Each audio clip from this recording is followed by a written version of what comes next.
제15가 죽은 나무에 봄은 없다. 우리가 구원의 내용을 생각하다 보면 자연 현상을 통해 깨달을 수 있는 점이 있습니다. 겨울에 보면 나무들이 다 죽은 것만 같습니다. 어느 나무가 살아있는 나무인지 어느 나무가 죽은 나무인지 알 수가 없습니다. 봄이 되어야 비로소 죽은 나무와 산 나무를 구별할 수 있습니다. 봄이 되어도 싹이 나지 않는 것은 그 나무가 죽어있기 때문입니다. 살아있는 나무는 살아있기 때문에 싹이 나고 꽃이 핍니다. 구원에 대해 생각할 때 우리가 제일 먼저 기억해야 될 점이 바로 구원에 대한 확신입니다. 구원의 감격이 자신의 노력에 의한 결과냐, 아니면 살아있기 때문에 그런 반응을 하게 되는 것이냐 하는 점입니다. 이것은 그 나무가 살아있다는 것을 전제로 한 다음에야 봄에 싹이 나고 꽃도 핀다는 것과 마찬가지입니다. 나무가 죽어 있다면 어느 계절이든 싹은 나지 않습니다. 그러나 우리는 다음과 같은 오해를 종종 하게 됩니다. 죽은 나무라고 해도 남쪽을 향해 세워 놓았더니 싹이 나더라. 어떤 비료를 주었더니 꽃이 피더라며 이야기하는 것들입니다. 이들은 싹이 나고 꽃이 피는 조건을 무슨 걸음을 주었느냐, 어느 쪽을 향해 서 있느냐는 것에 둡니다. 그러나 그러한 것들은 꽃이 더 잘 피게 하고 싹이 더 잘 나게 할 뿐이지 생명을 잇게 만드는 조건은 될 수 없습니다. 구원의 문제에서도 이 부분이 잘 정리되어 있지 않다면 매우 혼동됩니다. 성경에 이것에 대해 잘 설명하고 있는 구절이 있습니다. 요한복음 3장을 봅시다. 바리새인 중에 니고데모라 하는 사람이 있으니 유대인의 지도자라. 그가 밤에 예수께 와서 이르되 랍비여, 우리가 당신은 하나님께로부터 오신 선생인 줄 아나이다. 하나님이 함께하지 아니하시면 당신이 행하시는 이 표적을 아무도 할 수 없음이니이다. 예수께서 대답하여 이르시되 진실로 진실로 내게 이르노니 사람이 거듭나지 아니하면 하나님의 나라를 볼 수 없느니라. 성경이 말씀하고 있는 것 중에 우리가 이해하지 못하고 있는 내용은 구원의 조건이 무엇으로 제시되느냐 하는 점입니다. 사람들의 질문에 대한 예수님의 대답은 이렇습니다. 내가 지금 보고 있는 것은 상적인 것에 불과하다. 내면적인 것을 못 보고 있는데 그 이유는 단 하나, 거듭나지 못했기 때문이다. 이와 같이 예수님은 거듭남, 즉 중생이라는 단어를 사용하십니다. 중생은 영어로 표현하면 본 어게인입니다. 다시 태어남, 즉 출생이라는 단어를 왜 도입하느냐 하면 그것은 수동적일 수밖에 없기 때문입니다. 출생을 스스로 하는 사람은 없습니다. 출생에 관한 한 우리에게 전혀 조건은 없습니다. 출생하는 자가 선택할 수 있는 것은 아무것도 없습니다. 그래서 예수님이 거듭난다는 것을 출생에 비유하셨다는 점은 상당히 의미 있는 것입니다. 성경은 늘 우리가 죽었던 자들이었다는 데서부터 출발합니다. 그런 허물로 죄로 죽었던 너희를 살리셨도다. 즉 본질상 진노의 자녀였다. 죽었던 자녀들이었다라고 설명하는 것입니다. 그런데 어느 날 죽었던 우리들에게 살아난 자리로 온 데에 대해서는 우리가 무엇을 했다거나 어떠한 방법 혹은 반응 아니면 무슨 조건을 제시한 적이 없습니다. 꽃이 피는 나무에만 생명을 준다는 것이 아닙니다. 생명을 주었기 때문에 꽃이 피는 것입니다. 많은 사람들이 오해하는 것 중 하나가 인간이 만들어낼 수 있는 어떠한 조건이 있기 때문에 그 조건과 원리를 충족해야만 구원을 받는 것이다라는 오해를 한다는 거예요. 내가 어떠한 조건을 만들어내서 구원을 받을 수 있다는 착각을 하지 말라는 거예요. 그리고 구원에 대한 부분을 출생으로 언급한 것처럼 내가 구원을 받아야지 하고 구원받는 게 아니라 저와 여러분이 지금의 부모님의 자녀로 태어나야지라고 결심하고 결단해서 부모의 자녀로 태어난 게 아니에요. 태어나고 보니까 우리의 부모님이 있었던 것처럼 나도 마찬가지라는 거예요.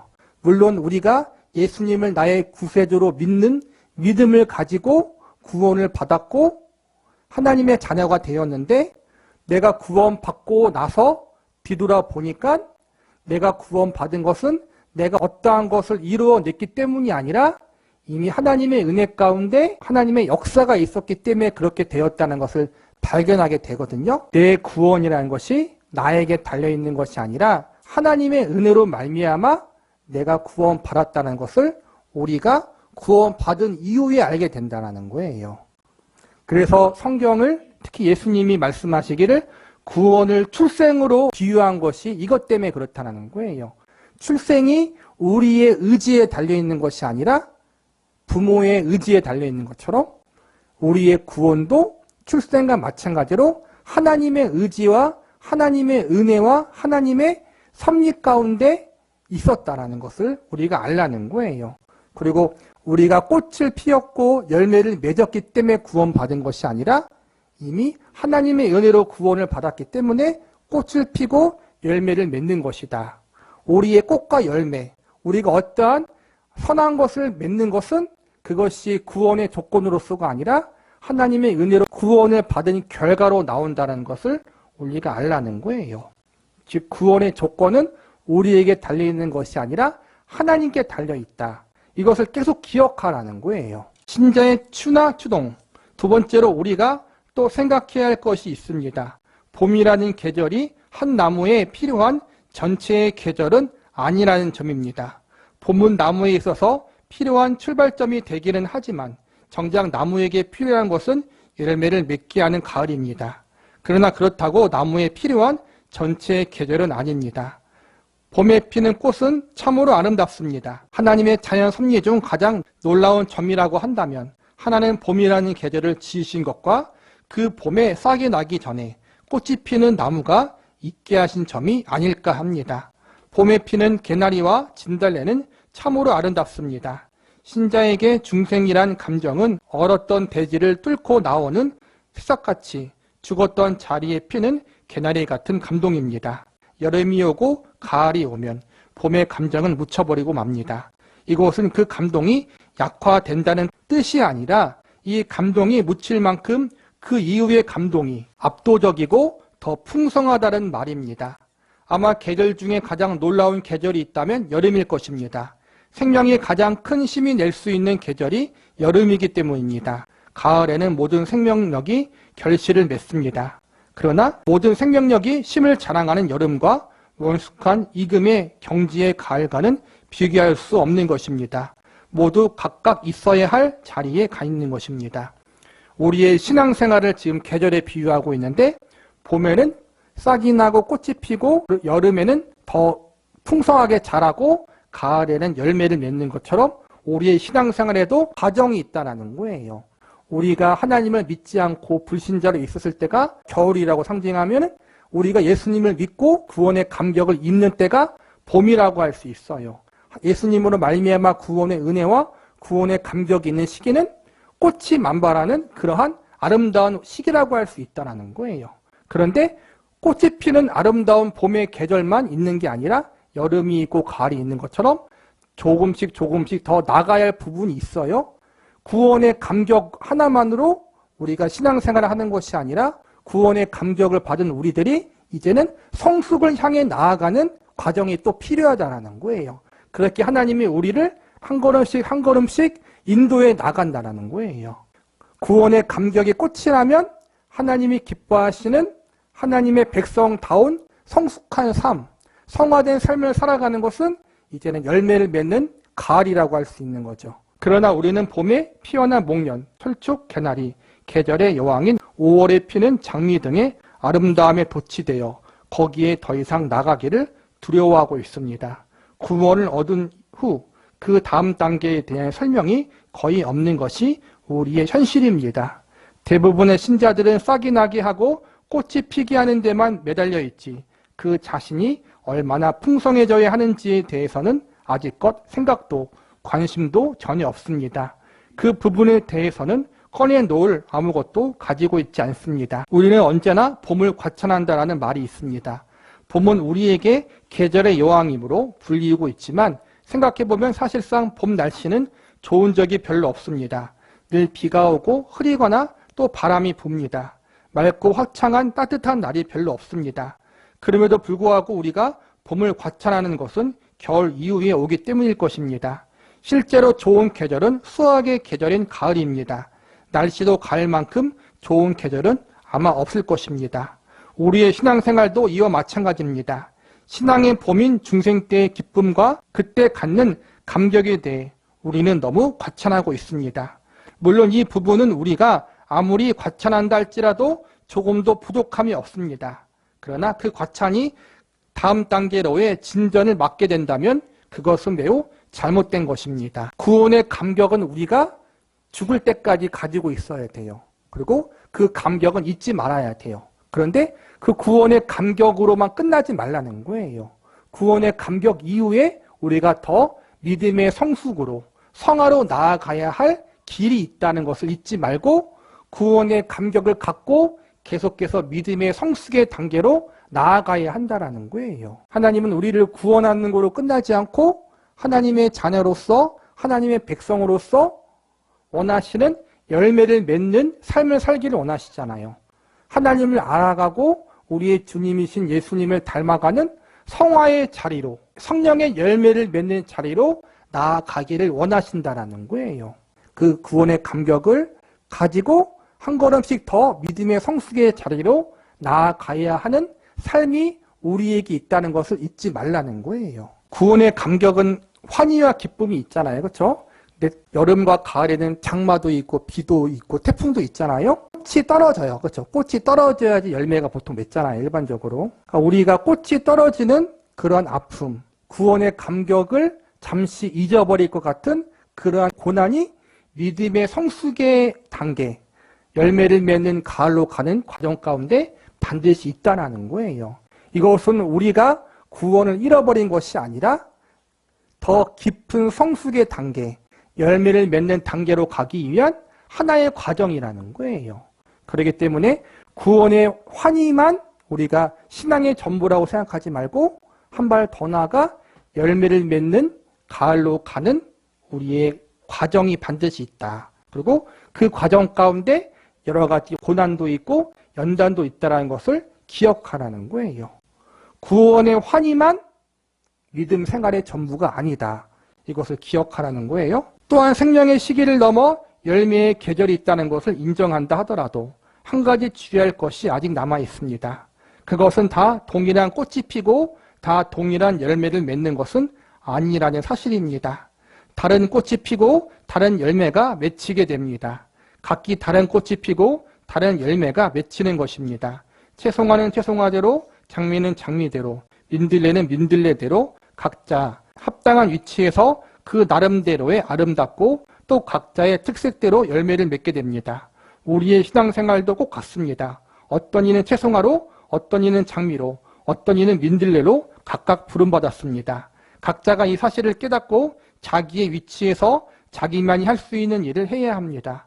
동일시하려고 하면 비교하게 되고 각자 그 사람만이 할 수 있는 독특한 사명이 없어져서 결국 신자로서의 성장을 맡게 될 뿐만 아니라 하나님이 그 사람을 통해 이 땅에 이루시고자 하는 일을 못하게 되는 것입니다. 하나님이 각자에게 주신 재능과 달란트가 달라요. 그래서 성령의 열매를 맺는 건 맞지만 그 모양과 형태가 조금씩 서로가 다를 수 있다는 거예요.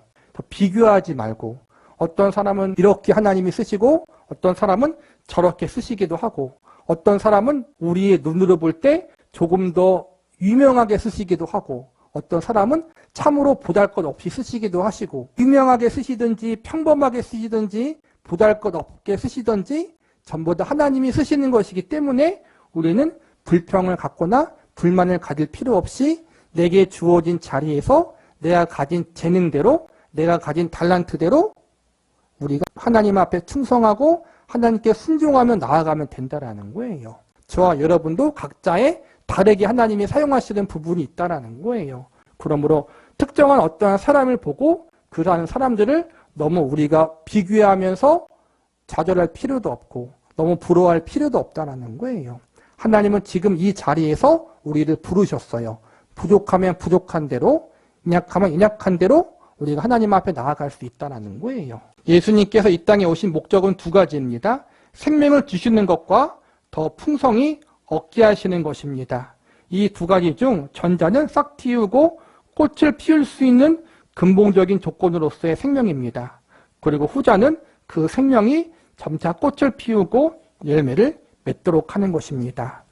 예수님이 이 땅에 오신 목적은 생명을 주시기 위해서, 즉 저와 여러분을 구원하기 위해서고, 또 하나는 그 생명을 주신 후에 우리를 더 풍성하게 하시려고 하신 거란 말이에요. 이 풍성은 우리의 믿음이 더욱더 성숙해지고 하나님이 원하시는 성령의 열매를 맺는 삶을 살 수 있도록 우리를 이끄시기 위해서 오신 거란 말이에요. 즉 구원과 성화를 위해서 예수님이 이 땅에 오셨다는 거예요. 저와 여러분이 예수님 안에서 우리가 구원의 확신과 구원에 대한 감격을 가지고 또 한 발 더 나아가서 이제는 예수님을 알아가고 닮아가는 성화의 자리에까지 더 깊이 나아갈 수 있기를 기도하고 간절히 간구할 수 있기를 바라겠습니다. 16과 그리스도 안에 거함. 요한복음 15장에 기록되어 있는 포도나무의 비유를 가지고 우리의 신앙생활을 살펴보기로 합니다. 나는 포도나무요 너희는 가지라. 그가 내 안에 내가 그 안에 거하면 사람이 열매를 많이 맺나니 나를 떠나서는 너희가 아무것도 할 수 없음이라. 이 말씀은 과실을 맺는 것에 대한 이야기입니다. 15장 포도나무와 가지의 비유에서 과실을 맺는 일에 대해 3단계로 이야기하고 있습니다. 그냥 과실을 맺는 이야기, 더 과실을 맺는 이야기, 그리고 그 다음으로 과실을 많이 맺는 이야기입니다. 그러나 가장 중요한 것은 과실을 적게 맺고 많이 맺는 것 이전에 어떻게 했을 때 열매를 맺는가 하는 것입니다. 열매를 맺을 수 있는 유일한 방법은 포도나무에 붙어 있는 것입니다. 본문의 표현을 빌리자면 그리스도 안에 거할 때만 그것이 가능합니다. 그리스도는 포도나무요 우리는 가지므로 우리가 그리스도 안에 거하고 그리스도가 내 안에 거할 때 과실을 많이 맺을 수 있는 것입니다. 성경은 여러 곳에서 그리스도가 우리 안에 또 우리가 그 안에 거해야 할 것을 요구하고 있습니다. 성도가 열매를 맺는 삶을 살기 위해서 가장 제일 먼저 전제되어야 할 조건은 예수님 안에 거하는 거라는 거예요. 예수님께 붙어 있어야 된다는 거예요. 예수님을 나의 주인으로 삼고 영접하고 그 주인이 내 삶을 통치하고 다스릴 수 있도록 우리가 그분께 복종하고 순종하는 삶을 살아야 하는 거란 말이에요. 예수님 안에 거해야 한다. 예수님이 나의 주인이 되셔야 한다. 이게 열매를 맺을 수 있는 가장 첫 번째 조건이에요. 떨어지지 않고 붙어있기. 에베소서 3장 17절을 봅시다. 믿음으로 말미암아 그리스도께서 너희 마음에 계시게 하시었고 너희가 사랑 가운데 뿌리가 박히고 터가 굳어져서. 이 말씀은 처음으로 예수님을 믿고 영접한 사람들에게 하는 말씀이 아닙니다. 왜냐하면 이 기도는 에베소서 1장 15절에 그 대상이 나와 있듯이 믿음의 성도들을 향해 하고 있기 때문입니다. 바울은 예수님을 이미 영접하고 신앙생활을 잘하고 있는 신자들을 위해 기도하기를 믿음으로 말미암아 그리스도께서 너희 마음에 계시게 하기를 구한다고 하는 것입니다. 그러니까 지금 신자들에게 가장 중요한 것은 예수 그리스도께서 내 인생의 주인인가 아닌가 하는 점입니다. 즉 그리스도가 내 안에 내가 그리스도 안에 거하고 있는가 하는 것이 신자들에게 있어서는 가장 중요한 문제라는 것입니다. 이것을 요한계시록 3장 20절에서는 이렇게 표현하고 있습니다. 볼지어다 내가 문 밖에 서서 두드리노니 누구든지 내 음성을 듣고 문을 열면 내가 그에게로 들어가 그와 더불어 먹고 그는 나와 더불어 먹으리라. 이 부분 역시 불신자들을 향해 하고 있는 말씀이 아니라 신자들을 향한 권면입니다. 22절에 보면 귀 있는 자는 성령이 교회들에게 하시는 말씀을 들을지어다라는 표현이 있기 때문입니다. 이와 같이 성경에서는 신자가 되느냐 안 되느냐 하는 문제 이상으로 신자가 된 자가 신자로서 예수 그리스도를 주인으로 모시고 사느냐 살지 않느냐 하는 부분에 대해 많은 강조를 하고 있습니다. 우리의 믿음의 신앙 고백은 예수님은 나의 구세주다라는 거예요. 복음 자체가 예수님이 나의 구세주 되심을 믿는 거잖아요. 여기서 구세주가 된다는 것은 나의 구원자, 나의 주인이 되는 거란 말이에요. 그래서 예수님을 영접하는 거에는 예수님을 나의 구원자로만 영접하는 것이 아니라 나의 주인으로도 영접하는 거예요. 이 두 개가 같이 공존하고 있는 거예요. 그런데 문제는 예수님이 나의 구원자라고 나의 주인이라고 고백은 해요. 그리고 그렇게 믿어요. 그런데 실상의 우리의 현실에서는 예수님이 나의 주인 되시는 삶을 살지 못할 때가 많다는 거예요. 명목상으로만 나의 주인으로, 그러니까 바지사장이라고 하잖아요, 한마디로. 그렇게 해놓고 우리가 살아갈 때가 많다는 거예요. 불신자의 이야기가 아니라 신자의 이야기라는 거예요.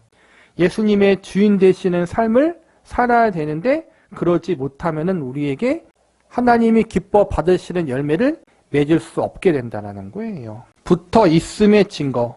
우리가 누구인가 하는 문제에서도 마찬가지입니다.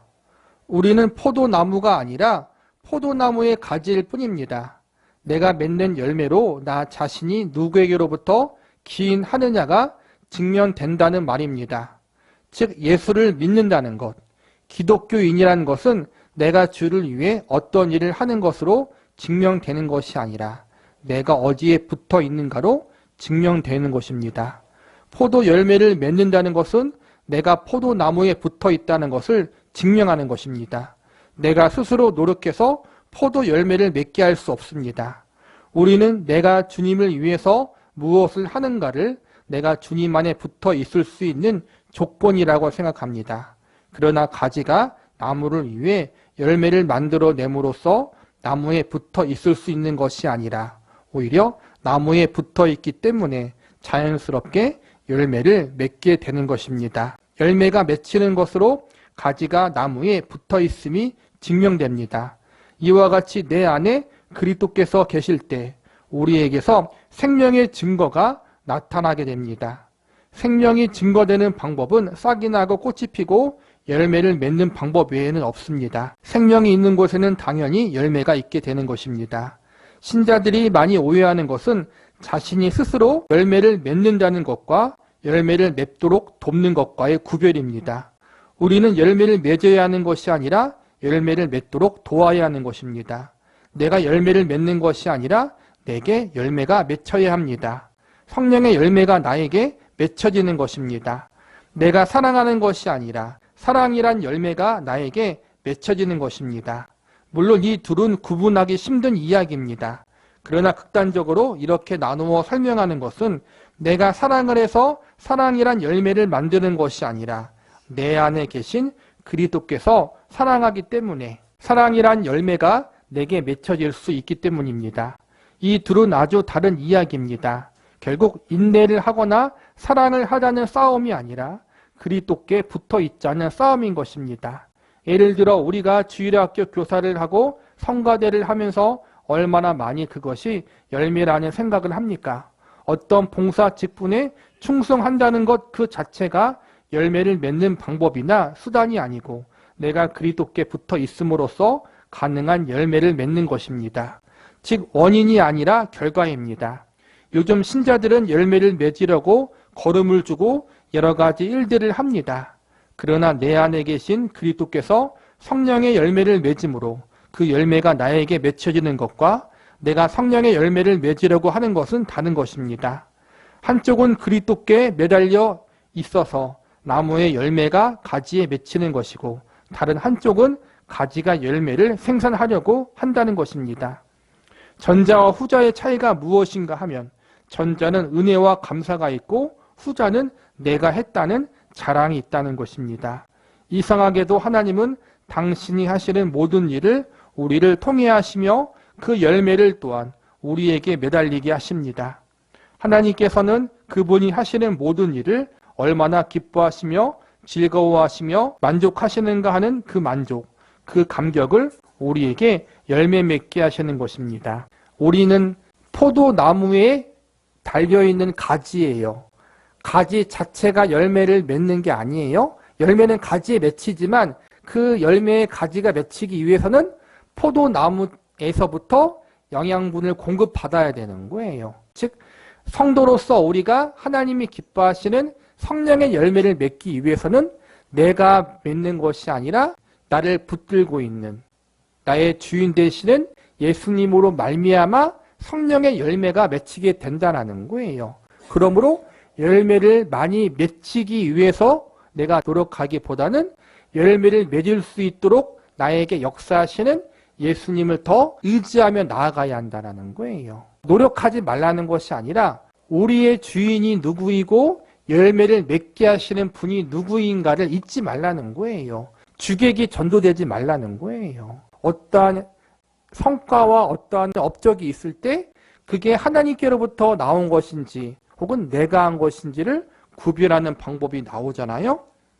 그게 은혜이고 감사이면 하나님이 하신 것이고 그것이 내 자랑이 되고 내 업적이 되어버리면 그것은 하나님이 하신 것이 아니라 내가 한 거예요. 열매를 맺기 위해 노력하는 것이 아니라 열매를 맺게 하시는 예수님을 의지하고 그분 안에 붙어 있는 것, 그분이 주인 되시는 삶의 기쁨으로 순종하고 복종하는 삶을 사는 것, 이것에 더 힘써야 한다는 거예요. 3단계 열매 맺기. 요한복음 15장의 포도나무 이야기에는 이 과의 맨 처음에 언급했듯이 과실을 맺는 그 다수에 따라 3가지로 이야기합니다. 과실을 맺으면 더 맺게 하며 많은 과실을 맺게 하려면 어떻게 해야 합니까? 가수원을 하는 사람의 이야기를 들으면 과실을 많이 맺게 하기 위해서는 가지를 자르고 소독을 하고 꽃을 따준다고 합니다. 이러한 사실이 우리에게 얼마나 의미심장한 교훈을 주는지 모릅니다. 신자에게도 마찬가지입니다. 하나님께서 우리가 열매를 많이 맺게 하기 위해서 건강을 빼앗아 간다는 것을 인정하십니까? 그럴 때 우리는 얼마나 아우성칩니까? 돈이 있어야 신앙생활을 잘할 수 있고 건강해야 신앙생활을 열심히 할 것이 아니냐고 말입니다. 과실을 많이 맺게 하기 위해서 가지도 잘라주고 꽃도 따주는 것은 인정하면서도 우리의 신앙생활에서만큼은 그것을 절대 허락하지 않습니다. 이런 이유에서 우리의 신앙생활은 절대 형통하지 않습니다. 성경이 말하는 형통이란 것은 어떤 상황에서든지 하나님이 우리와 함께 하시는 것을 말할 뿐입니다. 요즘 기독교에서 물질적인 축복을 형통이라고 말하는 것은 잘못된 것입니다. 정작 우리가 살아가면서 깨닫게 되는 것은 환난을 당하거나 시련을 겪거나 좌절과 슬픔을 당할 때 훨씬 많은 열매를 맺는다는 점입니다. 신자들의 삶의 궁극적 목표는 그분만이 우리의 즐거움이고 그분만이 우리의 기쁨이 되는 데 있습니다. 구주를 생각만 해도 내 마음이 좋거든 주 얼굴 배울 때에야 얼마나 좋으랴. 이 찬송이 우리의 신앙 고백이 되는 것입니다. 신자의 삶은 한마디로 그리스도와의 동거입니다. 그분과의 깊은 교제입니다. 그분과의 깊은 교제가 있어야만 우리에게 열매가 나타나는 것입니다. 성경에 우리에게 열매를 맺으라고 한 적은 한 번도 없습니다. 우리의 싸움은 결국 나를 그분 앞에 복종시키느냐, 그렇지 못하느냐입니다. 우리에게는 그 결심과 그 선택만이 요구될 뿐입니다. 우리가 중생함으로 예수 그리스도와 함께 나누게 된 이 교제를 얼마나 깊이 하느냐에 따라 우리가 얼마나 그분에게 순종하며 그분이 나를 대신하여 나타나느냐가 결정되는 것입니다. 우리가 성경을 보면서 늘 놀라워하는 것은 신앙의 사람들이 가졌던 그 놀라운 신앙입니다. 그들은 죽음 앞에서도 어떤 곤란 앞에서도 넘쳐나는 충만한 기쁨의 벅참을 가지고 있었습니다. 제자들은 매를 맞고 돌아와서도 오히려 그리스도께서 자신들의 능욕당하는 일에 합당한 자로 여기신 것을 기뻐했습니다. 감옥에 갇힌 사도 바울의 편지를 보면 항상 기뻐하라고 권면하고 있습니다. 그러면 왜 우리에게는 이런 것이 없습니까? 그리스도와의 동거가 깨어졌기 때문입니다. 그리스도와의 동거함이 없이 독립하여 내 열심으로 주를 위해 일하고 있기 때문입니다. 그러기에 우리의 신앙생활은 늘 실패요, 어려움의 연속인 것입니다. 그리스도를 내 안에 모시고 내가 그분 안에 있을 때에만 우리는 열매를 풍성히 맺힐 수 있는 것입니다. 열매를 맺기 위해서 노력하는 것이 아니라 열매의 근원 되시는 그 예수님 앞에 붙어 있고 그분 안에 거하고 그분의 말씀에 순종하고 복종하되 기쁨으로 할 수 있도록 노력하라는 거예요. 노력을 배제하라는 것이 아니라 어떠한 것에 노력을 해야 될지를 우리가 바르게 알라는 거예요. 예수님의 말씀에 더 복종하기 위해서, 그분을 기뻐하며 그분 앞에 나아가기 위해서 이 부분을 노력할 때 우리에게 자연스럽게 성령의 열매가 맺히게 될 수 있다는 거예요. 눈에 보이는 어떠한 업적, 눈에 보이는 어떠한 성공을 얻는 것이 아니에요. 남들에게 인정받는 어떠한 결과를 얻어내는 것이 아니에요. 성령의 열매는 결국 뭐냐면은 예수님의 성품이에요. 성령의 열매의 주인공은 예수님이에요. 결국 우리가 성령의 열매를 맺는다는 것, 예수님께 붙어 있다는 것은 우리의 주인 되시는 그 예수님을 더 깊이 알아가고 닮아가는 거란 말이에요. 그게 열매예요. 우리에게는 그런 열매보다는 자꾸 육적인 성공의 열매를 원한다는 거예요. 내가 드러나고 내가 자랑되어지는 열매를 요구한다는 거예요. 그래서 남는 게 뭐예요? 교만과 자기 자랑밖에 없다는 거예요. 성령을 따라 행하라. 성령의 9가지 열매도 마찬가지입니다. 성령의 열매를 맺 자가 아닙니다. 이 구호는 저를 무척 당황하게 했습니다. 그래서 성령의 열매를 맺으려고 얼마나 노력했는지 모릅니다. 사랑하려고, 화평하려고, 오래 참으려고, 자비하려고 했는데 불구하고 그것이 그렇게 잘 안 되었습니다. 오히려 그 반대로 육체의 열매만 남아 분내고 시기하고 성급해지고 사나워지기만 했습니다. 저에게는 참으로 어려운 것이었습니다. 이렇게 된 가장 큰 이유는 갈라디아서 5장 16절 이하의 말씀이 어떤 열매를 맺으라고 하는 것이 아니라는 사실을 놓쳤기 때문입니다. 그 말씀에는 열매를 맺으라고 하는 것이 아니라 성령을 따라 행하라고 되어 있습니다. 이것은 아주 다른 것입니다. 성경에서 열매를 언제나 그것이 무슨 나무인가를 분별하기 위한 것으로 등장합니다. 열매를 무엇으로 사용하고 있습니까? 어떤 것에 대한 판별로 사용하고 있습니다. 사과나무와 배나무가 어떻게 다른지 아십니까? 물론 꽃으로도 구별합니다만 열매를 보면 당연히 알게 되어 있습니다. 이유와 마찬가지입니다. 여기서 말씀하고 있는 것이 바로 이것입니다. 좋은 나무에서 나쁜 열매가 맺히지 않으며 나쁜 나무가 좋은 열매를 맺지 못합니다. 그래서 열매를 보고 나무를 알라고 하는 것입니다. 성경에 좋은 열매를 맺으라는 것은 나무는 가만히 둔 채 열매만 좋은 것으로 맺으라는 뜻이 아닙니다. 갈라디아서 5장 16절 이하의 말씀에서 우리에게 성령의 열매를 요구하고 있는 것은 성령의 열매를 맺으라, 그리고 육체의 열매를 맺지 말라가 아니라 육체의 열매를 맺지 않는 법, 곧 성령을 쫓는 법을 제시한다는 의미입니다. 너희가 지금 성령을 쫓고 있는지 육체를 쫓고 있는지, 내가 하는 일이 열매가 어떠한 것으로 맺히고 있는가를 분별하라는 것입니다. 성경이 요구하는 우리의 모습은 그 열매를 보아 아는 것 같이 성품적으로 거룩한 자가 되는 것입니다. 이 열매들은 모두 능력이 아니며 성품입니다. 능력에 관한 것, 방법에 관한 것이 아닙니다. 그것은 우리에게 참으로 놀라운 신앙의 새로운 국면을 열어줍니다. 그래서 목사님도 어릴 때부터 교회를 다녔을 거 아니에요? 성령의 열매를 맺자라는 가르침을 들으면서 그 성령의 열매를 맺기 위해 노력했는데 그게 안 된다라는 거예요. 성경에 자세히 보니까 성령의 열매를 맺는 것은 성령을 쫓으라는 것, 성령을 따르라는 것에 중점이 있다라는 거예요. 성령을 쫓고 성령을 따르라는 것은 성령이 누구예요? 예수님이 영이잖아요. 이것은 예수님께 순종하고 예수님을 따르고 예수님께 복종하라는 거예요. 즉 예수님을 더 알아가고 닮아가라는 거예요. 그래서 그 성령의 열매가 예수님의 인격과 성품으로 맺어지게 되어진 거란 말이에요. 어떠한 업적이나 어떠한 결과가 아니라는 거예요.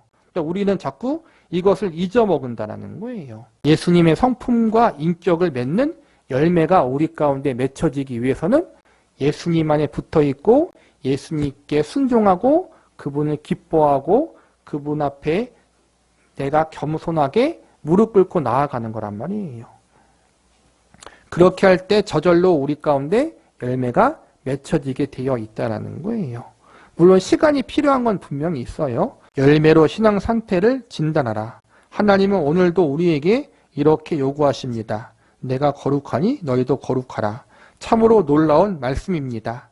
그런데도 우리는 어떠한 일을 이루는 면, 곧 기술적인 면으로만 이것을 이해하려고 합니다. 우리는 이를 해결하는 쪽을 좋아합니다. 그러기 위해 능력을 기다리고 구하는 것입니다. 그런데 문제는 문제를 해결해 놓고 상대방을 죽이는 데 있습니다. 신자들이 겪는 가장 큰 실수는 옳다는 것 때문에 싸운다는 것입니다.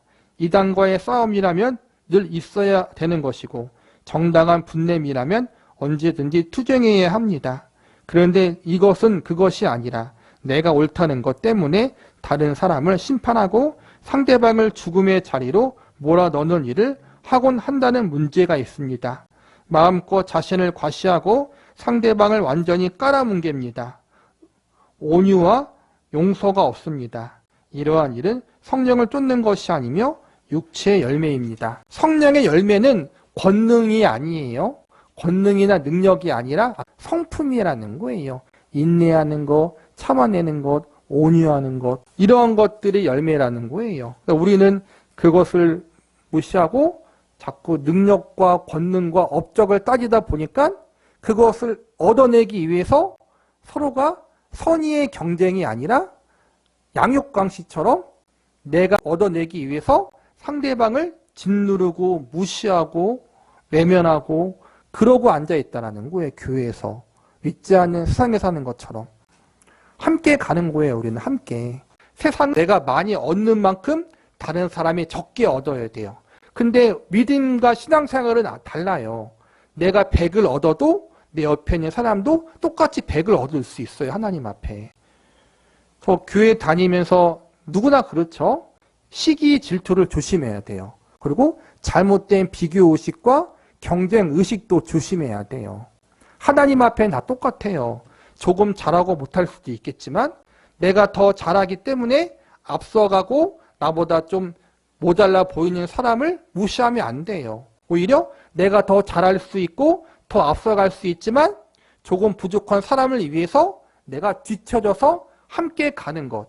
하나님은 그걸 더 기뻐하신다는 거예요. 사회에서는 앞서가야 되고 경쟁해야 되고 근데 우리는 그게 아니에요. 경쟁의 대상이 아니라 함께하는 것이란 말이에요.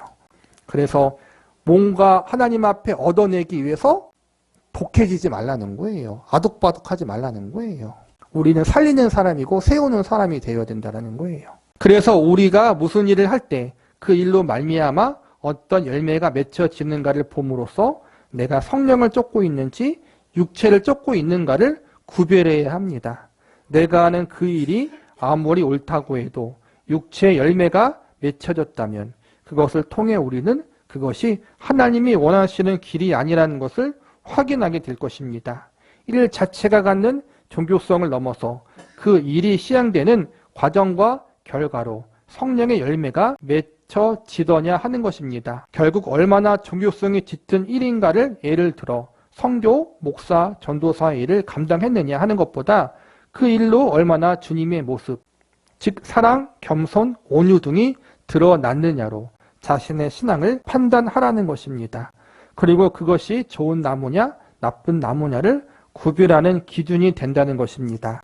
이런 열매를 맺는 신앙만이 나중에 주님으로부터 착하고 충성된 종아라는 칭찬을 받게 될 것입니다. 우리는 우리에게 주어진 삶의 자리에서 내게 맡겨진 일을 감사함으로 감당하면 돼요. 그리고 어떠한 성과보다는 하나님의 일을 감당하는 과정 가운데에서 하나님을 더 의지하고 더 의존하고 바라보고 속도가 아니라 천천히 걸어도 되고 때론 뒤쳐져도 되지만 끝까지 주님과 함께 나아가고 도울 수 있는 옆에 성도와 함께 세워나가면서 그렇게 가면 그것이 하나님 볼 때에는 하나님이 기뻐하시는 거란 말이에요.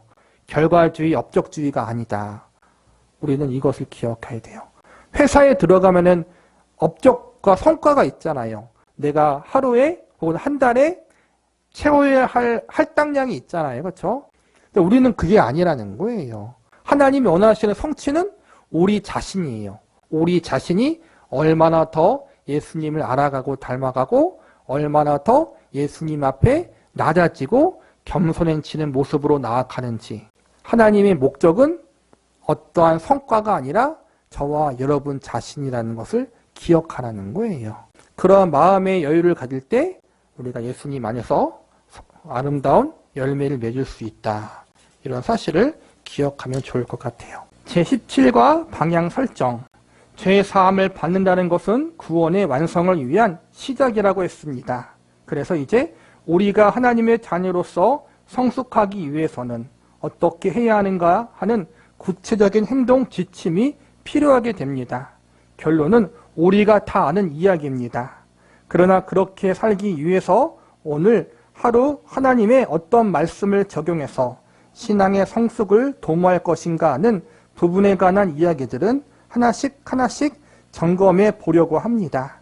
신앙생활에서 승리한다는 것을 상대방보다 더 큰 힘을 갖고 더 지혜로운 전략을 가지고 새로운 병기를 가져서 이기는 것이라고 생각하면 안 됩니다. 신앙생활의 승리란 결코 싸워야 할 적군보다 내가 더 큰 힘을 가짐으로써 이룰 수 있는 것이 아닙니다. 그런데 우리는 얼마나 자주 하나님께 이런 힘을 달라고 기도하는지 모릅니다. 본문 말씀이 바로 그 부분에 대한 우리의 생각을 바꾸어 놓는 대표적인 말씀입니다. 신앙생활에 승리를 해야 되는 건 맞는데 우리가 생각하는 승리라는 것이 성공을 의미할 때가 많다라는 거예요. 쌍적으로 성공하는 것. 그런데 하나님께서 성경을 통해서 우리에게 알려주는 승리라는 것은 고난 가운데 하나님을 의지하는 것이고 고난 가운데 하나님이 함께하는 것 자체가 우리에게는 형통이고 성공이고 승리거든요. 결과에 어떻든 하나님 자체가 우리가 예수님 안에 있다는 것 자체가 승리라는 거예요. 이미 우리 안에 예수님이 승리하셨다. 하나님이 우리의 승리고 우리의 성공이고 우리의 모든 것이다라는 사실을 먼저 우리가 알아야 된다는 거예요. 죽은 송장이 무엇을 합니까? 고린도전서 15장 54절에 이 썩을 것이 썩지 아니함을 입고 이 죽을 것이 죽지 아니함을 입을 때에는 사망을 삼키고 이기리라고 기록된 말씀이 이루어지리라고 합니다.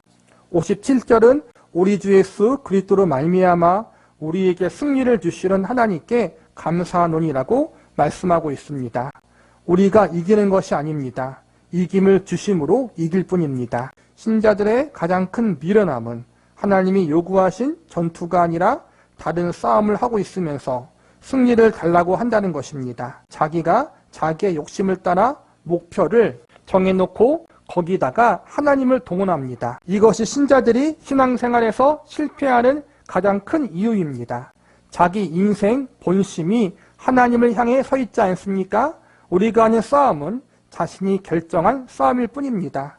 하나님께서 우리에게 승리를 약속하는 믿음으로 이기리라는 말씀은 하나님이 싸우라고 하신 그 싸움을 싸울 것인가, 먹고 마시는 것을 목표로 하지 않고 하나님의 뜻을 위하여 살 것인가에서 우리의 싸움이 어떤 싸움인가가 결정되는 것입니다. 성경은 먹고 사는 것을 목표로 자기 인생을 자기 손에 의해서만 확인하고 안심하며 걸어가는 신자에게 승리가 없다고 하십니다. 반면 하나님이 명령하신 싸움을 싸우는 이에게는 기가 막힌 승리가 있다고 했습니다. 이것을 결정하는 것이 바로 믿음입니다. 우리가 싸워야 할 것이 하나님의 뜻 가운데 싸워야 하는데 우리는 하나님과 뜻과 상관없는 것에 온통 정신을 집중해서 싸우고 있다는 거예요. 우리가 기도하는 제목, 간구하는 제목들을 또 보면은 내가 정말 하나님을 알아가고 그분을 닮아가고 이 땅에서 하나님의 백성답게 거룩하게 살아갈 수 있도록 하나님 힘을 주시고 함께해 주십시오. 그런 기도가 아니라 하나님 지금 제가 이렇게 어렵습니다. 저런 게 필요합니다. 그러한 요구만 하고 있다는 거예요. 그게 필요 없다는 게 아니에요. 우리는 하나님의 자녀로서 우리가 필요할 것을 위해서 간구할 수 있어요. 일용할 양식을 위해서 기도해야 해요. 그런데 그게 중심이 되고 있다는 거예요. 기도할 때도 하나님이 반드시 이것은 응답해 주셔야 된다라고 내 마음대로 정해놓고 이게 응답되지 않으면 나는 하나님을 믿지 않을 거야. 이걸 하나님이 응답하지 않으면 하나님 내가 정말 실망할 거야 라고 내 스스로 기준을 정해놓고 그러고서 나는 좋은 믿음이라고 그렇게 착각하고 살아가고 있다는 거예요. 그게 아니라는 거예요. 정말 하나님의 뜻대로 하나님의 나라와 그 의를 위해서 내가 기도하고 또 그것대로 살기 위해서 고난을 당하고 있는 것인지, 아니면 그냥 내 인생 밑자녀 사람과 또 동일하게 살면서 먹고 자고 입는 것 때문에 고생하는 것 때문에 기도하다가 끝나는 것인지 우리 자신을 한번 살펴보자라는 거예요. 콩 심고 팥 구하지 말라. 내 마음을 다하고 뜻을 다하고 목숨을 다하여 주 너의 하나님을 사랑하라는 것입니다. 신앙생활에서 우리는 하나님 앞에 부여받은 하나님의 뜻과 하나님 나라를 위해 싸워야 할 싸움을 하지 않고 자기가 만든 싸움을 하면서 성경책을 들고 가서 얀약하며 치열하게 싸웁니다. 그러니까 죽으라고 터지고 들어올 수밖에 없습니다. 하나님께서는 심는 대로 거두는 법칙을 좋아하십니다. 콩 심는 데는 콩 나고 팥 심는 데는 팥이 납니다. 그런데 신자들은 무슨 생각을 합니까? 내가 주를 위해서 신령한 것을 심었으니 그 대가로 육체의 것을 주십시오라고 합니다.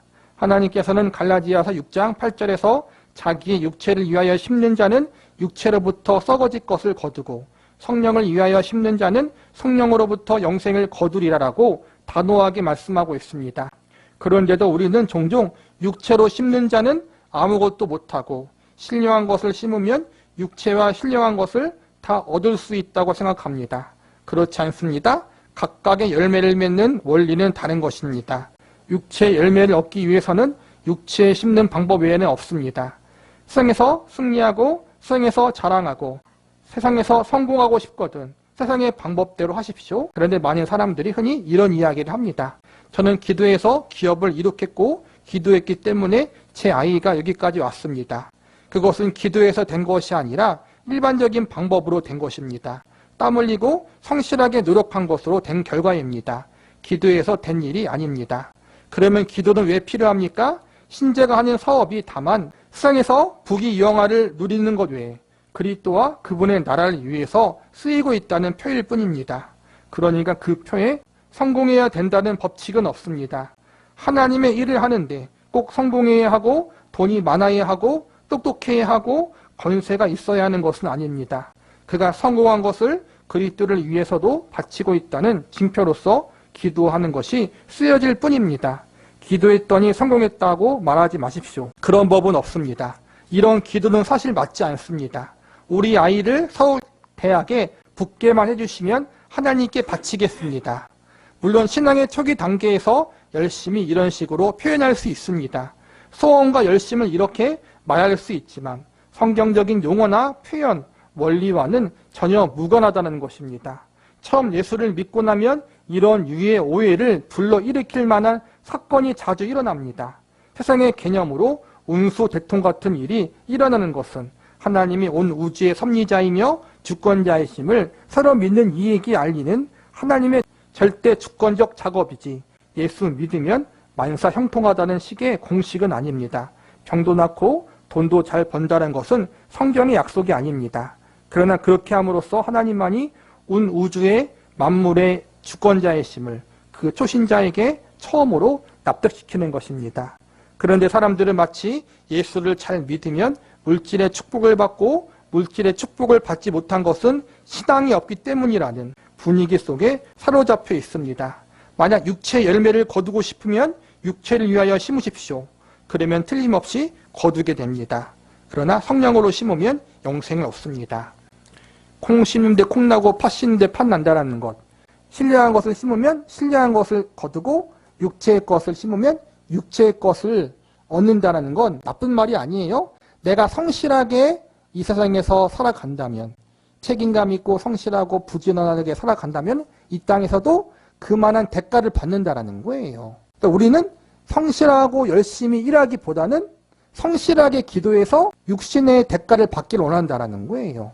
그것부터가 잘못됐다라는 거예요. 성실히 기도하고 성실히 신앙생활을 하면 성실한 값에 대한 신령한 것, 영적인 성숙에 대한 부분들이 우리에게 오겠죠? 우리는 반대로 생각한다는 거예요. 성실하게 일하지 않고 또 내가 시간을 투자해서 공부하지 않고 그 공부하는 대신, 일하는 대신 기도하면은 돈을 더 벌 수 있고 혹은 공부를 더 잘할 수 있다라고 오해한다라는 거예요. 공부를 잘하고 싶으면은 공부하는 시간을 늘려야 돼요. 그렇죠? 그거 대신 기도하는 시간을 늘리면 그냥 하나님과의 관계가 깊어지는 거예요. 그러니까 이걸 우리가 오해하지 말자라는 거예요. 자꾸 그 신령한 것을 통해서 세상의 성공적인 것을 얻으려고 한다는 거예요. 초신자일 때는 이런 게 어느 정도 통해요. 처음 예수님을 만났을 때는 내가 기도하는 응답이 잘 되기도 하고 또 어떠한 부분에 대해서 하나님이 크게 복 주실 때가 있어요.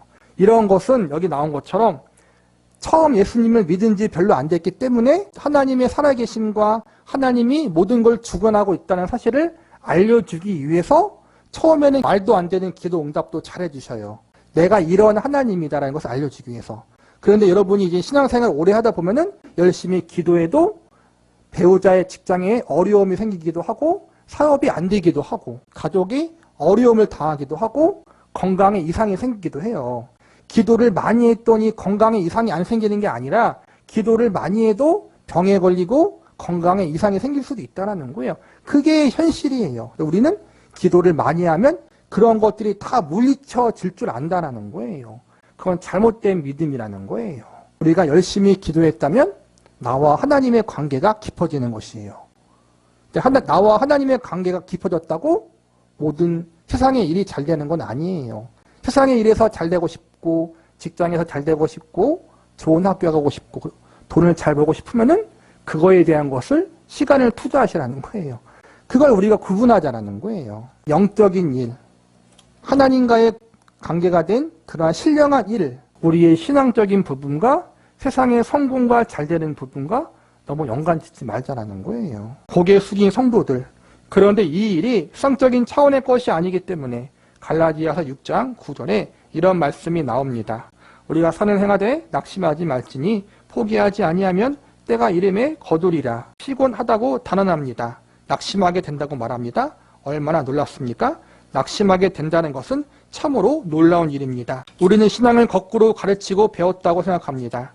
하나님이 만유의 주제이시자 물질계와 자연계와 영원한 나라의 주인이시라는 것을 증명하기 위해 복 주시는 하나님이라고 선언하는데 저는 찬성합니다. 그건 매우 좋은 일입니다. 그래서 못 살면 무슨 죄를 지어서 그런 일을 당하는 사람이 되고 어려운 일을 당하면 무엇인가 잘못한 일이 있다는 식으로 생각을 하게 된 것입니다. 그러나 그렇게는 못 갖다 붙입니다. 하나님이 오늘 우주의 창조자고 자연세계와 영원한 세계의 주관자셔요. 모든 것들이 하나님이 주인이에요. 이건 맞아요. 그런데 아까 말한 것처럼 가정에 어려움이 생기고 가난한 가정들이 있잖아요.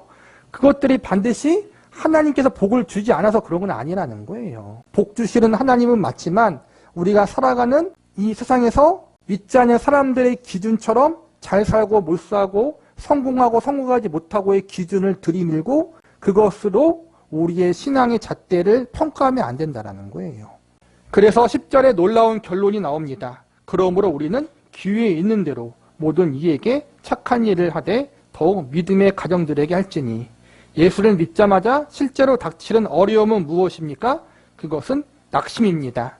신앙생활은 참으로 어렵습니다. 내가 잘못한 것, 죄 지은 것, 이 모든 것들을 생각하면 꼼짝할 수 없습니다. 저는 설교하는 사람이지만 강대상 위에서 단 한 번도 만족스러운 마음으로 내려온 적이 없습니다. 저뿐만 아닙니다. 설교를 하고 나서 만족해서 내려온 설교자는 아마도 없을 것입니다. 만약 설교자가 교만하다면 그는 이제 설교를 시작한 지 얼마 안 되는 싱싱한 사람이기 때문입니다. 어리기 때문에 갖는 패기만만일 것입니다. 냉정히 말하면 사실 그 느낌은 절망에 가깝습니다. 이런 느낌은 모든 신자들에게 해당되는 것입니다. 사실 신자란 외롭습니다. 서로 격려하고 돌아보라는 명령을 받았고 그렇게 해주어야 설 수 있는 속성을 갖고 있는 것이 신자입니다. 저는 우리가 좌절하고 넘어질 때마다 이것을 생각하고자 권면합니다. 우리는 이 일에 절대로 실패하지 않습니다. 바로 하나님께서 하시는 일이기 때문입니다. 그래서 고린도전서 15장 58절에 보면 그러므로 내 사랑하는 형제들아 견실하며 흔들리지 말고 항상 주의 일에 더욱 힘쓰는 자들이 되라. 이는 너희 수고가 주 안에서 헛되지 않은 줄 알미라고 말씀합니다. 이 말씀을 신자들끼리 서로 권면해야 합니다. 좌절하지 않도록 서로를 격려하며 각자 내적인 힘을 가지고 있어야 합니다. 바로 이것이 끊임없이 성령 안에서 씨를 뿌려야 하는 우리의 일에 힘을 주는 근거라는 것을 알기 바랍니다. 갈라디아서 6장 9절에 보면은 우리가 선을 행하되 낙심하지 말라고 나와 있어요. 낙심하지 말라는 말은 낙심할 일이 있다라는 거예요. 성경에 보면 두려워하지 말라, 염려하지 말라 나오잖아요. 이 말은 우리가 살면서 두려워할 일이 있고 염려할 일이 있다라는 거예요. 나는 두렵지도 않고 염려하지도 않고 예수님 안에서 항상 평안하다. 그거는 여기 나온 것처럼 예수님 믿은 지 별로 안 된 신신한 사람인 거고 실제로는 그렇지 않다라는 거예요. 두려움이 있고 염려가 있고 낙심할 때가 있어요. 그러나 그것을 예수님으로 말미암아 견뎌내고 인내하고 극복해 나가는 것이지 그것 자체가 없어지거나 그것을 내가 넉넉히 이길 만큼의 능력을 받는 건 아니에요. 아무도 그럴 수는 없어요. 우리는 그 가운데에서 예수님이 나의 주님이시고 하나님이 이 모든 걸 주관하사 나의 모든 고생을 기억하고 계신다. 그리고 이 낙심한 부분에 대해서도 하나님이 알고 계신다. 그리고 마지막에는 모든 것들을 합력해서 선을 이루어서 그것을 거두게 하신다. 내가 실패한 것까지도 하나님이 합력해서 선을 이루셔서 나에게 유익이 되게 하신다. 그게 거두는 거거든요. 내 눈물, 내 한숨, 내가 당한 고난들 이 모든 것들이 헛되게 낭비되지 않고 하나님이 다 합하여서 나에게 유익이 되게 하신다는 거예요. 가장 큰 유익은 내가 더 하나님을 바라보고 내가 더 하나님을 사랑하고 의지하는 자리로 가도록 성숙하게 만드는 게 가장 큰 수학이죠. 그게 그렇게 나를 만드신다라는 거예요. 우리가 생각하는 성공, 우리가 생각하는 승리와 하나님이 생각하는 성공과 승리는 달라요. 그래서 다르다라는 거예요. 고난이 있고 어려움이 있고 실패가 있고 잘 안 되는 것들이 있고 만족하지 못하는 것들이 있어요. 내 삶에. 그러나 하나님은 그걸 통해서 더 우리가 믿음적으로 성숙해서 나를 의지하지 않고 하나님만 더 의지하는 사람들로 만들어요. 그게 하나님이 하시는 일이고 그게 하나님의 성공이에요. 우리의 성공과 하나님의 성공은 달라요. 그래서 우리의 실패는 하나님의 실패가 아니에요. 그렇죠? 하나님이 그 모든 것들을 합력해서 선을 이루신다는 사실. 그래서 여러분이 기억하면서 과거에 겪었던 그 아픔들, 지금 겪고 있는 어려움들이 하나님 안에서 결국에는 아름다운 열매, 더 주님을 의지하고 바라보게 만드는 그러한 선한 열매로 맺어지게 될 것을 여러분께서 기대하고 더 하나님께 의지하고 바라보고 기도할 수 있기를 바랍니다. 제18과 지금도 여전히 일하시는 예수님. 우리가 아직 죄인 되었을 때 그리스도께서 우리를 위하여 죽으심으로 하나님께서 우리에 대한 자기의 사랑을 확증하셨느니라. 그리는 이제 우리가 그의 피로 말미암아 의롭다 하심을 받았으니 더 그로 말미암아 진노하심에서 구원을 받을 것이니 곧 우리가 원수 되었을 때 그의 아들의 죽으심으로 말미암아 하나님과 화목되게 되었은즉 화목하게 된 자로서 더욱 그의 살아나심으로 말미암아 구원을 받을 것이니라. 본문 로마서 5장의 전반부에서는 우리가 예수 그리스도로 인해 구원받은 자가 되었음을 말씀하고 있습니다. 그리고 후반부에서는 구원받은 자의 그 다음의 생활이 어떠해야 되는가에 대해서 설명하고 있습니다. 그런데 대부분 신자의 경우는 전반부인 8절의 상태에서 머무르고 있다는 것을 발견합니다.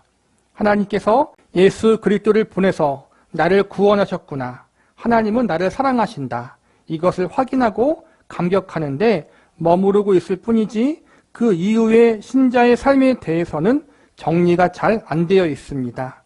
그리하여 실제로 신앙생활을 하면 그 감격 이후의 삶이 무엇인지를 모르겠고 감동은 있지만 그 감독이 모든 삶의 영역 속에서 자신의 전 생활을 사로잡고 있지 못하며 어딘가 맥이 빠진 것 같은 자신을 발견하곤 합니다. 우리는 구원의 감격, 구원의 은혜에 대한 감사의 마음이 있어요. 그런데 중요한 건 거기서만 끝나면 안 된다는 거예요. 구원으로 끝나는 것이 아니라 구원의 완성을 향하여 나가야 된다는 거예요. 구원이 끝이 아니라 구원이 시작이라는 점을 기억해야 돼요. 즉 믿음의 성숙, 성화를 향해서 우리가 나아가야 한다는 거예요. 구원 이후 우리에게 구원 얻기 전과 구원 얻은 후에 달라진 것이 있다면 영생이 있는 것과 하나님이 계신 것을 알고 있다는 점일 것입니다. 그러나 이런 규범적인 생활로 자신의 신앙의 삶을 정리한다면 실제 생활에 있어서 구원을 얻기 전과 후가 전혀 차이가 나지 않습니다. 비록 하나님이 계신 것을 알고 영생이 있는 줄 알고 있다 할지라도 믿기 이전의 윤리적, 도덕적인 삶을 성경적인 용어와 기준으로 바꾸었을 뿐이지 예수 믿기 전에 윤리적, 도덕적으로 살 때와 그 에너지, 그 열심에서 하나도 나아진 것이 없을 수 있기 때문입니다. 그 사람의 생활의 동력과 상태, 그 사람이 하는 모든 것이 예수 믿기 전에 그 수준에서 하나도 달라진 것이 없다는 말입니다. 로마서 5장 9절은 우리가 죄에서 진노에서 구원을 얻은 것이 우리 힘으로 되지 않은 것 같이 구원을 얻은 후의 삶도 나와 내 자신의 것이 아닌 어떤 힘과 도우심이 있다는 약속의 말씀입니다. 10절도 예수님을 믿은 후의 삶에 대해 곧 우리가 원수 되었을 때 그의 아들의 죽으심으로 말미암아 하나님과 화목하게 되었은즉 화목하게 된 자로서는 더욱 그의 살아나심으로 말미암아 구원을 받을 것이니라고 말씀하고 있습니다. 이 말씀은 구원을 얻은 자는 세상 사람들과 다른 생명과 에너지가 있다는 사실을 말씀하고 있는 것입니다. 여기서 구원을 얻었다는 말이 2번 나옵니다.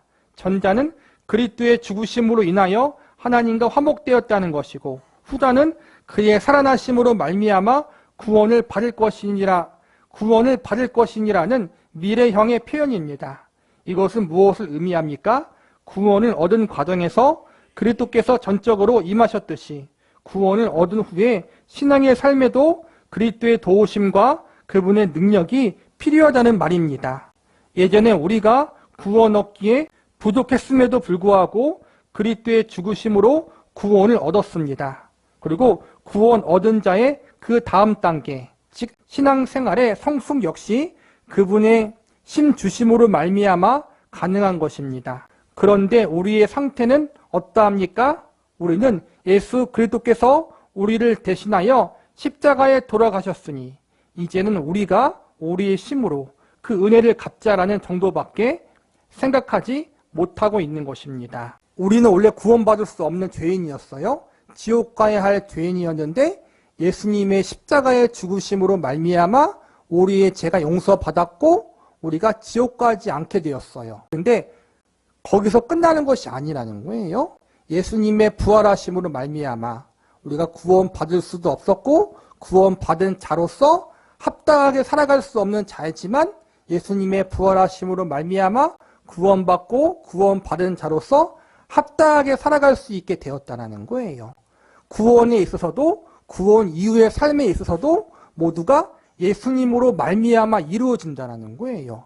예수님이 우리를 구원하여 하나님의 자녀로 삼을 때에만 일하시는 것이 아니라 우리를 하나님의 자녀로 삼으신 이후에도 예수님이 일하신다는 거예요. 우리를 위해서, 우리의 믿음의 성숙과 구원의 완성을 위해서 지금도 예수님이 일하고 있다는 거예요. 그런데 우리는 예수님의 십자가만 자꾸 집중한다는 거예요. 부활도 함께 있는데 예수님의 죽으심만 묵상하고 슬퍼하면서 내가 예수님의 생명을 받았으니 이제는 죽도록 충성해야지.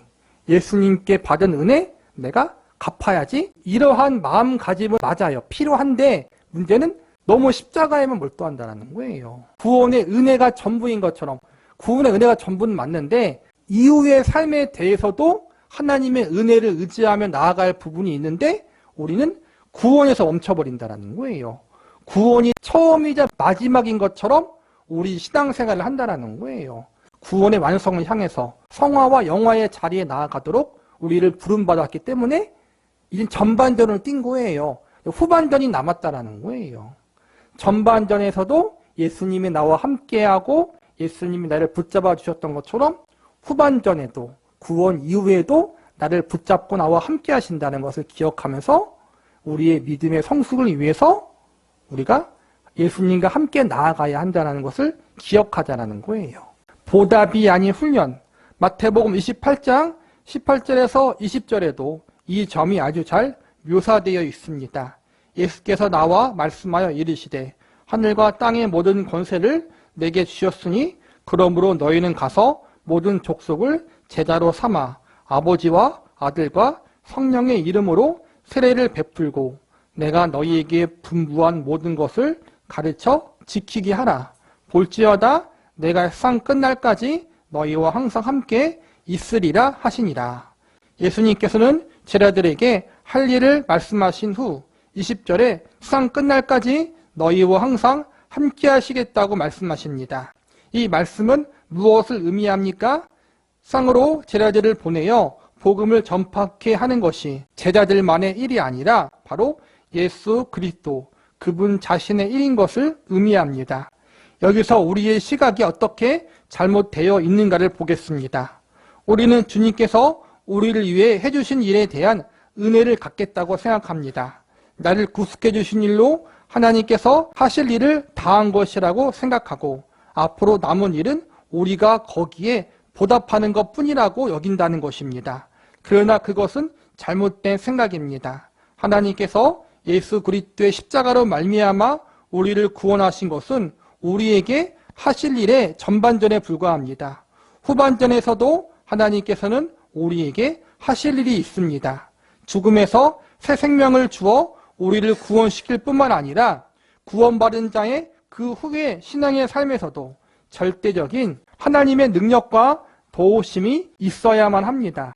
로마서 5장 9절의 표현대로 한다면 우리가 그의 피로 말미암아 의롭다 하심을 받았으니 즉 하나님이 예수 그리스도를 십자가에 죽게 하심으로 우리를 구원하셨으니 더욱 그로 말미암아 진노하심에서 구원을 받을 것입니다. 구원 이후 신자의 삶에서도 더욱 하나님의 도우심과 능력이 필요하다는 것입니다. 우리를 구원시킬 때 하나님께서 전적으로 일하셨듯이 성화의 과정에서도 하나님의 일하심이 필요합니다. 이렇게 되면 전도나 봉사는 그리스도를 위한 봉사이고 그분의 은혜를 갚는 일이기에 앞서 구원받은 자에게 하나님께서 주시는 훈련이 되는 것입니다. 우리가 신자로서의 삶을 살아가면서 하는 일은 그리스도의 은혜에 보답하는 일이 아니라 오히려 우리 신앙의 삶이 훈련되는 것이며 그 일을 통해 신앙의 삶이 성숙되는 것입니다. 우리의 하나님을 향한 헌신과 열심, 경건, 이 모든 것들이 예수님의 은혜에, 하나님의 은혜에 보답하는 것이 아니라 결국엔 우리 좋은 일이라는 거예요. 그렇죠? 하나님이 아버지신데 우주 모든 것들이 다 하나님의 것인데 전지전능한 분이신데 사실 우리에게 뭘 하나님이 얻어먹겠어요. 그렇죠? 하나님이 뭘 시킨 건 사실은 뭘 얻어먹거나 부족하거나 아쉬운 것이 아니라 우리가 더 잘되게, 우리 인간의 부모도 그렇잖아요. 그렇죠? 더 잘되게 하나님이 보실 때 우리가 더 잘되는 거는 하나님을 더 깊이 알아가고 사랑하고 닮아가는 거예요. 그 성화의 자리로 이끌기 위해서 우리를 훈련시키시고 연습시키시고 교육시키기 위해서 우리에게 때론 헌신을 요구하시고 봉사를 요구하시고 섬김을 요구하시고 희생을 요구하시는 것이지 뭘 얻어먹기 위해 그러신 것이 아니라는 거예요. 다 자녀가 잘되라고 하시는 거란 말이에요. 그리고 그 더 잘되게 하시는 일 가운데 하나님의 은혜가 하나님의 일하심이 우리를 붙들고 있다는 사실을 기억하라는 거예요. 로마서 5장 9절에서 10절에 더욱이란 말은 영어의 표현대로 하면 멋지 무어, 즉 더욱더의 뜻으로 매우 강조하는 표현입니다. 우리가 하나님의 은혜로 구원을 얻은 그것에서 그치는 것이 아니라 성화의 과정에서도 확실히 흔들리지 않고 더욱더 하나님의 은혜로 구원 얻을 것이라는 말입니다. 우리의 신앙생활에서 겪는 갈등을 이해하지 못하면 무척 심각한 문제가 발생합니다. 왜냐하면 우리가 당하는 신앙의 갈등은 성화의 과정에서 발생하는 것들이기 때문입니다. 하나님께서 죽음에서 우리를 구원하셨듯이 성화의 과정에서도 확실히 그전보다 더 간섭하시고 일하심으로 온전한 구원에 이르게 하실 것임을 놓치면 성화의 과정에서 일어나는 실패와 실수로 인해서 마치 구원을 못 받은 것처럼 생각할 수 있습니다. 그렇다면 신앙생활에서 가질 수 있는 풍성함을 놓치고 늘 구원을 받았나 못 받았나 하는 근본적인 문제에 얽매여 더 나아가지 못하고 갈등하게 될 것입니다. 물론 기독교는 그리스도의 죽으심과 피 흘리심과 그분이 우리를 사랑하심으로 우리가 죄 사함을 얻었고 진노함에서 구원을 얻었다는 것이 전제되어야 합니다. 그러나 성경은 이 말씀을 전제로 곧 이라고 연결하여 구원을 얻을 것이라는 말씀을 또 하고 있습니다. 성경은 구원이란 말을 폭넓게 사용하고 있습니다. 그런데 우리는 죄 사함을 받은 것, 죄인의 상태에서 구원을 받은 것이 전부라고 생각하기 때문에 안 해도 되는 갈등을 겪게 되는 것입니다. 우리가 죄에서 구원받은 것, 이게 제일 중요하고 우리 신앙의 가장 근본적인 것이 되어야 돼요. 그런데 거기서 끝나는 것이 아니라 한 발 더 나아가 죄에서 구원받았으면 이젠 의로운 하나님의 자녀로 살아가야 하는 부분에 대해서도 고민해야 되고 이 부분에 대해서도 하나님의 은혜를 의지하며 예수님과 함께 나아가야 할 부분들이 있다는 것을 기억하라는 거예요. 우리의 신앙의 삶에서 어떠한 부분이 부족해지면 다시 구원을 잃어버렸다. 구원을 받았다. 구원을 잃어버렸다. 다시 구원을 얻었다. 여기서만 왔다 갔다 하지 말자라는 거예요. 하나님께서는 우리를 죄인의 상태에서 구원하셨기에 할 일을 다 하신 것이고 그 다음은 우리의 반응과 책임만이 남아있다고 생각하기 때문에 신앙생활이 규범적이 될 수밖에 없고 어렵고 힘들며 그럼에도 불구하고 하나님께서 원하시는 생활을 할 수 없게 되는 것입니다. 예수 그리스도를 보내시고 내 죄를 위하여 예수님을 십자가에 돌아가게 하신 것으로 하나님이 우리에게 하실 일을 다 하셨다고 남은 것은 이제 우리에게 할 일이 있을 뿐이라고 생각하는 것은 아주 잘못된 생각입니다. 그 후에도 하나님은 우리를 위해서 여전히 일하고 계십니다. 예수님 십자가에서만 일하신 것이 아니라 부활하시고 지금부터 영원까지 계속 일하고 계시다는 걸 기억하라는 거예요.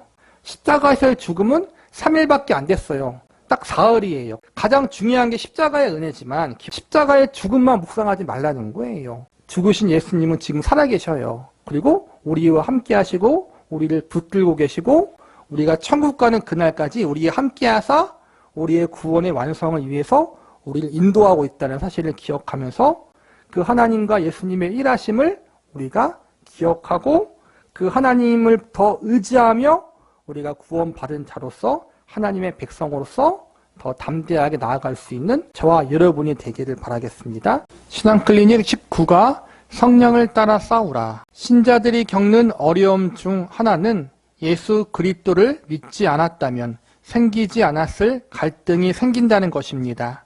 신앙생활은 신앙인이 되는 것으로 끝나는 것이 아닙니다. 신앙생활이란 말 자체가 신앙인이 된 후 시작되는 생활이라는 뜻이기 때문에 그 전에 없었던 싸움들이 오히려 생겨난다는 것입니다. 즉 영적 전투입니다. 우리가 예수를 믿기 전에 하던 싸움은 생존 경쟁입니다.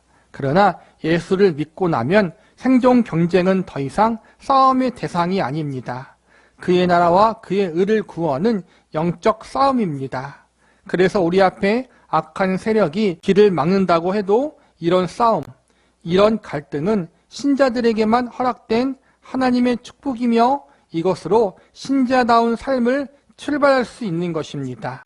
갈등 그 자체만을 생각하면 불행할지 모릅니다. 그러나 이 갈등으로부터 우리의 영적인 성장을 위한 전투가 있음을 인식해야 합니다.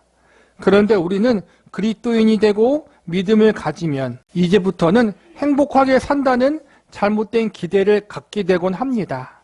그러나 실제로는 전혀 그렇지 않다는 것을 기억하십시오. 예수님 믿기 전 불신자였을 때는 생존을 위해 살았어요.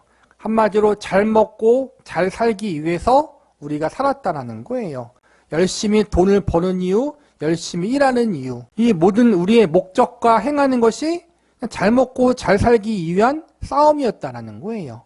그런데 이제부터 예수님을 믿은 다음에는 잘 먹고 잘 사는 그러한 생존 생활 이외에 영적인 생활을 위해서, 신앙 생활을 위해서 우리가 싸워 나가야 할 부분이 생긴다는 거예요. 예수님을 믿어 신앙인이 되면 그때부터 죄와의 싸움과 악한 세력들과의 싸움을 우리가 해야 된다는 거예요. 그래서 믿는 자는 두 가지 어려움이 있는 거예요. 생존과의 싸움, 이 땅에서 먹고 사는 문제로 인해서 우리가 고생하고 싸워야 돼요. 그리고 동시에 믿는 문제, 신앙생활로 인해서 영적인 싸움도 해야 돼요. 그래서 이 두 가지 고민, 두 가지 고난이 우리에게 있다는 거예요. 그리스도인의 갈등과 영적 전투, 예수를 믿고 나면 우리 삶의 모든 부분에서 가정, 직장, 친구관계, 결혼, 자녀 양육 등 갈등이 생기기 시작합니다. 이것은 하나님을 몰랐을 때라면 결코 발생하지 않았을 갈등입니다. 우리는 이것을 어려움이라고만 보지 말고 오히려 우리가 하나님의 사람이 되었다는 것을 증명할 수 있다고 보아야 합니다. 이때 주의해야 할 것은 갈등하고 있는 그 어느 부분에 집착하는 것이 아니라 가장 근본적인 그리스도인으로서의 삶의 방향과 원리를 잡아 나가야 한다는 것. 시간이 흐를수록 그 모든 갈등의 영역들이 해결되기 시작한다는 것에 시선을 돌려야 한다는 점입니다. 갈등 그 자체를 없애려고 할 것이 아니라 그리스도인으로서의 삶의 근본적인 원리들을 다져나가는 영적 전투가 있음을 반드시 인식해야 합니다. 우리 주변에서 흔히 예를 들자면 예수를 믿고 나면 안 믿는 가족들이 너 하나 때문에 분란이 생겼다고 말할 수 있습니다. 이러한 것이 영적 전투입니다. 거기서 지지 않아야 합니다. 영적인 싸움임을 깨닫고 그것을 다른 식으로 해결하거나 다른 식으로 싸우려 하지 말아야 합니다. 영적 전투를 할 줄 알아야 합니다. 영적 전투에서 가장 중요한 것은 그것이 무엇과의 전투이며 어떻게 해야 하는가 하는 기본적인 자세를 갖추는 일입니다. 만일 이것을 못한다면 모든 갈등으로부터 승리는 불가능합니다. 이 문제를 갈라디아서의 표현대로 하자면 내가 이르노니 너희는 성령을 따라 행하라. 그리하면 육체의 욕심을 이루지 아니하리라는 것입니다. 그런데 우리는 거꾸로 죄를 짓지 않아야지, 육체를 따르지 않아야지라고 결심합니다. 이렇게 결심한다고 해서 죄를 이기는 사람은 아무도 없습니다. 그러면 어떻게 해야 합니까? 죄를 짓지 말아야지라고 결심하는 데서 머무르지 말고 성령을 따라 행해야 합니다. 사탄이 우리를 유혹하는 가장 큰 방법은 죄와의 싸움에서 나로 하여금 직접 싸우게 하는 것입니다. 성령의 열매를 맺는 것은 육신의 요구를 좇지 않는 경건한 노력의 결과이며 그것으로 얻어지는 것이라고 유혹하는 것입니다. 말하자면 죄를 짓지 않고 깨끗해질 수 있다고 착각하게 만드는 것입니다. 영적인 싸움, 죄와의 싸움을 할 때 우리가 기억해야 될 것은 죄를 짓지 말자. 이런 생각을 하는 것 맞아요. 그런데 거기서 머물지 말고 적극적으로 내가 하나님의 뜻과 말씀에 순종하는 삶을 살아야지. 여기서는 성령을 따르라, 성령을 쫓으라고 말하는데 성령을 따르고 성령을 쫓으라는 것은 하나님 말씀에 순종하고 그 말씀에 복종하는 삶을 살라는 거예요. 내가 싸움의 주체가 아니라 하나님께서 싸워서 이기게 해주셔야 된다는 것을 우리가 알고 그 하나님을 붙들고 의지해야 된다는 거예요. 내 노력과 의지만으로, 내 결심만으로 내가 주체가 되어서 죄와 악한 영들과 싸우면 이길 수 없지만 하나님이 주체가 되고 그분이 주인이 되어서 싸우고 나는 그분을 따르고 그분을 쫓고 그분 안에 있으면 우리가 승리할 수 있다는 거예요.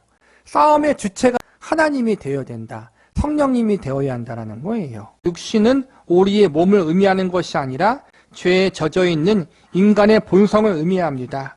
죄를 좋아하는 인간의 정욕을 육신 혹은 육체라는 말로 표현하는 것입니다. 죄는 마음으로부터 나오는 것입니다.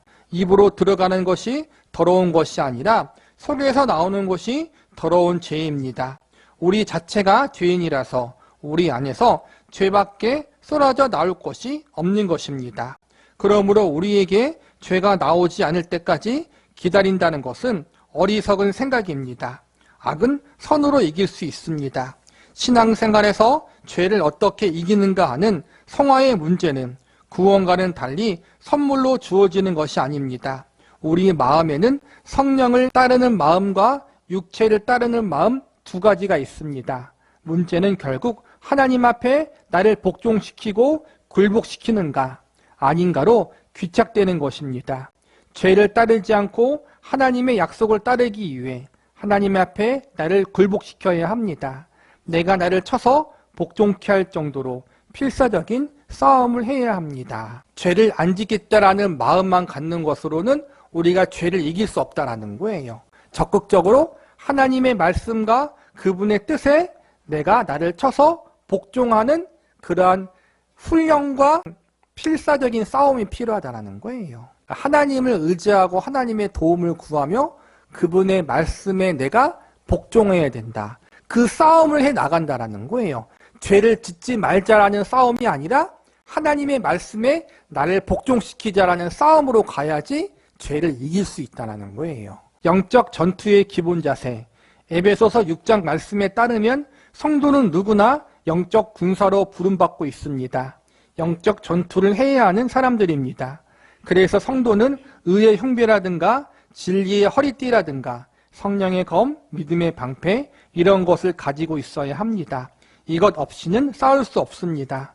그런데 영적인 군사로 부름받고 영적 전투를 해야 하는 우리들은 영적 싸움에 쓰일 수 없는 무기만 달라고 합니다. 재산이든가 지식이라든가 세상에서 어떠한 지위라든가 이런 것만 달라고 하니까 이 전투에서 자꾸 실패할 수밖에 없는 것입니다. 예수를 믿고 나면 이 영적인 전투는 죽기까지 계속됩니다. 그리고 전투는 점점 더 어려워집니다. 이것은 초등학교를 졸업해야 중학교에 가고 중학교를 졸업해야 고등학교에 가는 것과 같은 이치입니다.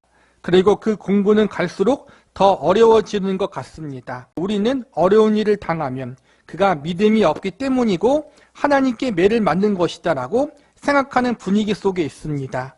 그래서 우리는 기도로 보통 나에게 어려운 일이 없게 해주십시오입니다. 이것은 아주 잘못된 것입니다. 애들 공부 잘하고 남편 속 안 썩이고 아프지 않게 해주십시오라고만 기도한다면 심각한 것입니다. 하나님이 내버려 둔 것인지도 모르기 때문입니다.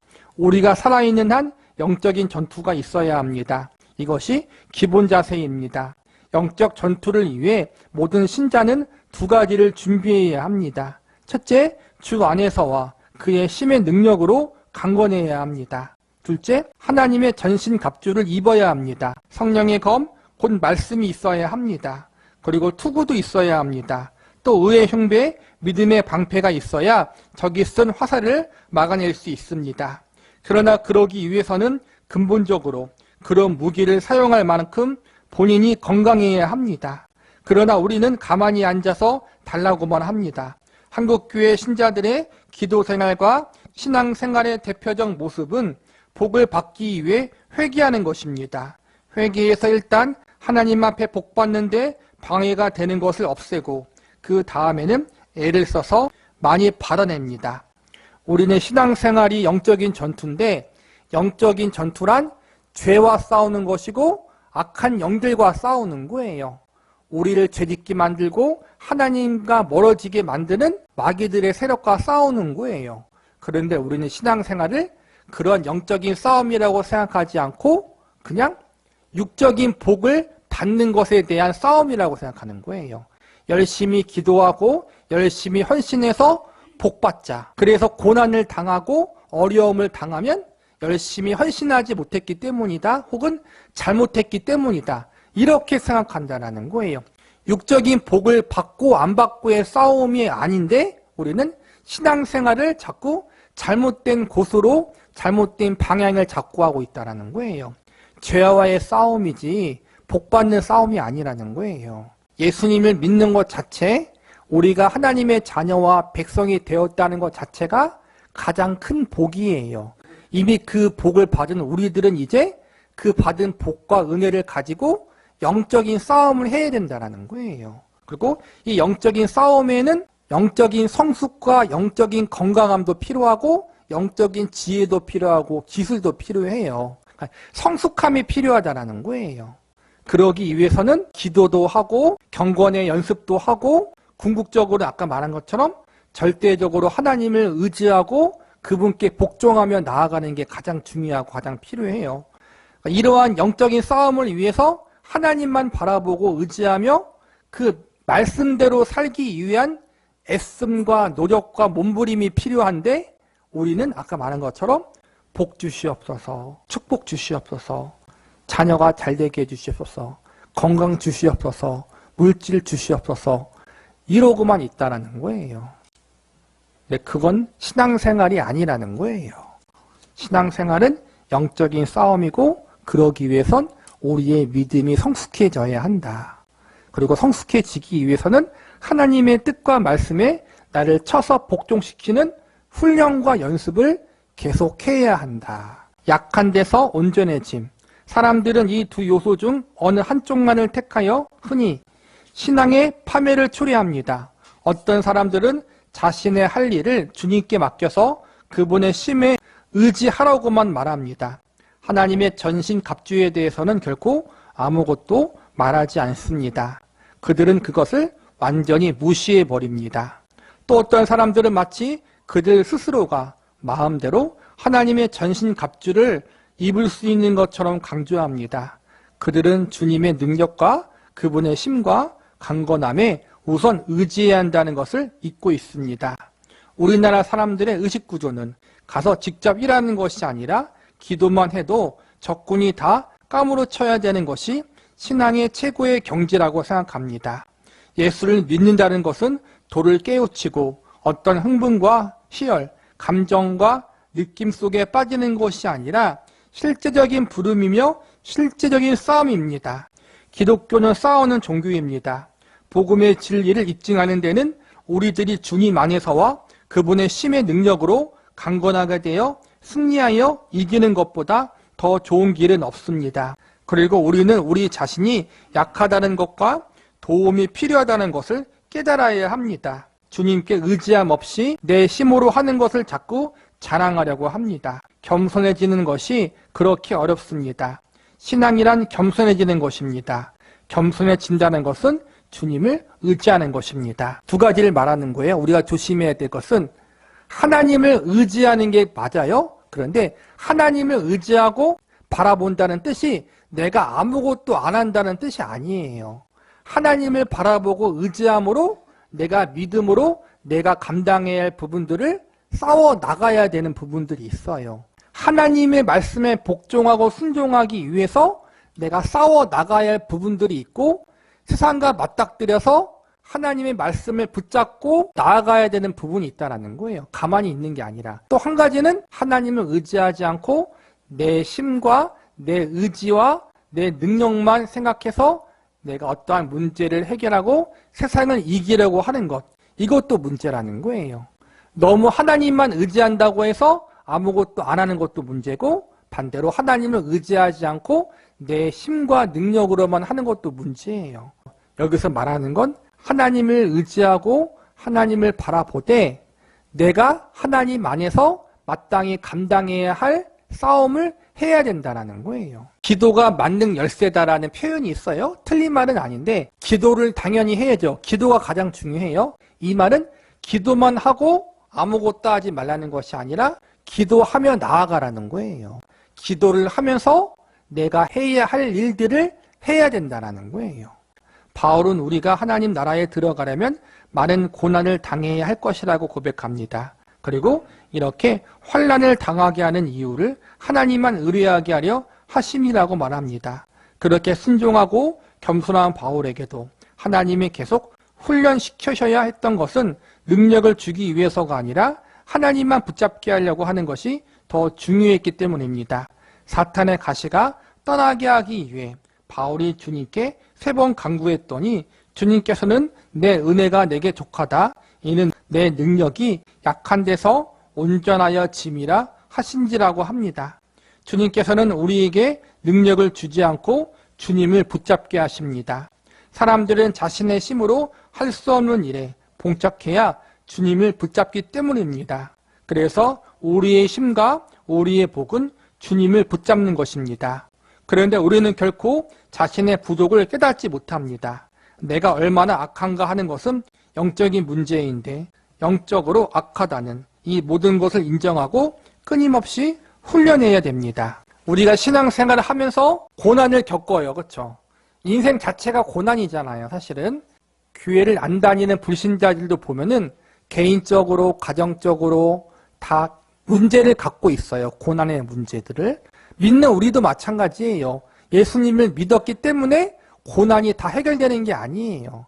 어떠한 문제에 대해서 해결받는 것도 있지만 또 해결되는 동시에 또 다른 인생의 문제와 고통의 문제들이 또 생겨요. 계속해서. 그러므로 성도가 고난을 당하고 어려움을 당하는 것을 꼭 이 사람이 믿음이 부족하고 잘못했기 때문에 고난을 당하는구나라고만 생각할 필요는 없다는 거예요. 잘못해서 고난 당하는 것도 분명히 있지만 그것과 상관없이 인생 자체에 고난이 있다. 그리고 하나님은 성도들을 훈련시키고 교육시키기 위해서 고난을 허용하신다. 이것도 기억하라는 거예요. 고난이란 것은 우리가 하나님만 더 의지하고 바라볼 수 있게 만드는 영적인 교육의 방법이 될 수 있다는 거예요. 하나님이 그렇게 우리를 인도하신다는 거예요. 그리고 그 고난을 대할 때 인간의 방식과 인간의 지혜를 의지하는 것이 아니라 하나님을 의지하면서 하나님을 바라보면서 그 고난을 믿음으로 대처하는 방법을 터득해야 된다는 거예요. 그게 성숙이라는 거예요. 성숙. 어떤 고난이나 어떤 인생의 문제를 직면했을 때 하나님께 기도하고 하나님께 도움을 구하며 성도로서 어떻게 대처해야 될지를 먼저 생각할 수 있는 그러한 훈련을 해야 된다는 거예요. 같은 고난이지만 불신자들에게는 고난이 고난으로 끝나지만 우리 성도들에게는 그 고난이 믿음의 성숙, 하나님을 더 의지하게 만드는 믿음의 훈련이 될 수 있는 게 이 방식에서 달라지는 거예요. 이 고난을 믿음의 태도로 받아들이냐, 이 고난을 믿음으로 반응하느냐, 혹은 그렇지 않으냐, 이 부분들이 차이가 있다는 거예요. 성령을 따라 싸우라는 것이 어떤 신비적인 것을 말하는 것이 아니라 이 훈련을 고난 가운데 믿음의 태도로 대처할 수 있는, 고난 가운데 하나님 백성답게 고난을 대처할 수 있는 연습과 훈련을 우리가 한다라는 거예요. 이런 훈련을 저와 여러분이 지금 하고 있어요. 지금 저와 여러분의 삶 가운데 한두 가지 문제들이 다 있잖아요. 그렇죠? 여러 가지 문제들이. 그 문제들 앞에서 처음에는 내가 육신적인 인간의 생각으로 반응했지만 이제부터는 믿음으로 대처하고 믿음, 하나님의 백성으로 반응할 수 있도록 기도하면서 훈련할 수 있기를 바랍니다. 제20과 오해된 치유책. 신앙에서의 큰 문제 중 하나는 완전성과 신비성에 지나치게 집착하는 성향입니다. 우리가 완전하지 않기 때문에 어떤 안 좋은 일이 생긴다거나 낙심을 하거나 어려운 일이 생겼을 때에는 우리가 참으로 신자라면 하나님께서 초월적인 방법으로 해결해 주실 것이라고 믿는 신비적 경향입니다. 그러나 성경에서는 그와 같은 약속을 하고 있지 않습니다. 그런데 이 두 가지 성향이 교묘하게 우리를 속일 수 있습니다. 우리가 걱정과 근심에 쌓여 있을 때, 염려할 것이 생겼을 때 성경은 염려하지 않는 훈련을 하기를 요구합니다. 그러니까 무엇이 중요한가를 이미 알기 때문에 흔들리지 않고 강건하여져서 모든 염려를 극복하게 되기를 바라는 것입니다. 반면 우리의 종교적 본능과 사탄의 계략은 우리로 하여금 하나님의 신비한 방법을 동원하여 극복하는 법을 요구하게 만듭니다. 이러한 방법들 가운데 하나가 앞날을 밝혀준다는 어떤 계시나 우리를 위로하는 어떠한 특별한 환상 또는 신유나 은사와 같이 병을 치료하거나 어떤 사건에 신적인 해결책을 주는 것인데 이런 것에 우리가 빠져드는 것입니다. 이러한 것들을 우리가 우리가 왜 추구하는가 하는 그 이유를 분명히 알아야 합니다. 그것은 우리가 가진 완전주의적이고 신비주의적인 종교적 본성을 사탄이 물고 늘어져 우리를 혼란시키는 것입니다. 성경 어느 곳에서도 그런 신적인 방법으로 문제를 해결하는 것을 하나님의 주된 방법이라고 말하지 않습니다. 한 사람을 항복시키기 위하여 가끔 그런 일이 있긴 하지만 그것은 하나님이 계시다는 사실을 받아들이도록 하는 차원에서 예외적으로 쓰이신 것이지 일반적 방법으로는 사용하지 않습니다. 왜 그렇습니까? 신앙이란 결국 내가 튼튼해지는 것입니다. 나를 가만히 놔둔 채로 환경을 바꾸는 싸움이 아닙니다. 염려를 집어 던지는 것이 아니라 내가 왜 염려하는가, 내가 왜 중요하지 않은 것에 이렇게 집착하는가를 생각하는 것입니다. 그래서 우선순위를 정하고 세상의 유혹과 협박에서 벗어나서 하나님만 의지하는 대로 나를 밀어 올리는 싸움으로 나아가는 것. 이것이 바로 성경이 요구하는 근본적인 해결책입니다. 모든 사교와 이단들은 언제나 단번에 가능한 해결책을 제시합니다. 이렇게만 하면 모든 문제가 해결된다고 합니다. 그것이 모두 신비성과 완전성 추구에서 출발하는 것입니다. 인간의 종교적 본능에 호소하는 것입니다. 그래야 종교다워 보이기 때문입니다. 그런데 실제로 기독교는 그렇지 않습니다. 왜냐하면 신앙이란 우리를 키우는 것이 목적이기 때문입니다. 그래서 우리는 이런 공격에 대해서 정확히 답을 알고 있어야 합니다. 우리가 인생을 살면서 신앙생활을 하면서 어려움을 당할 때가 많이 있어요. 어떤 인생의 문제에 직면할 때가 있어요.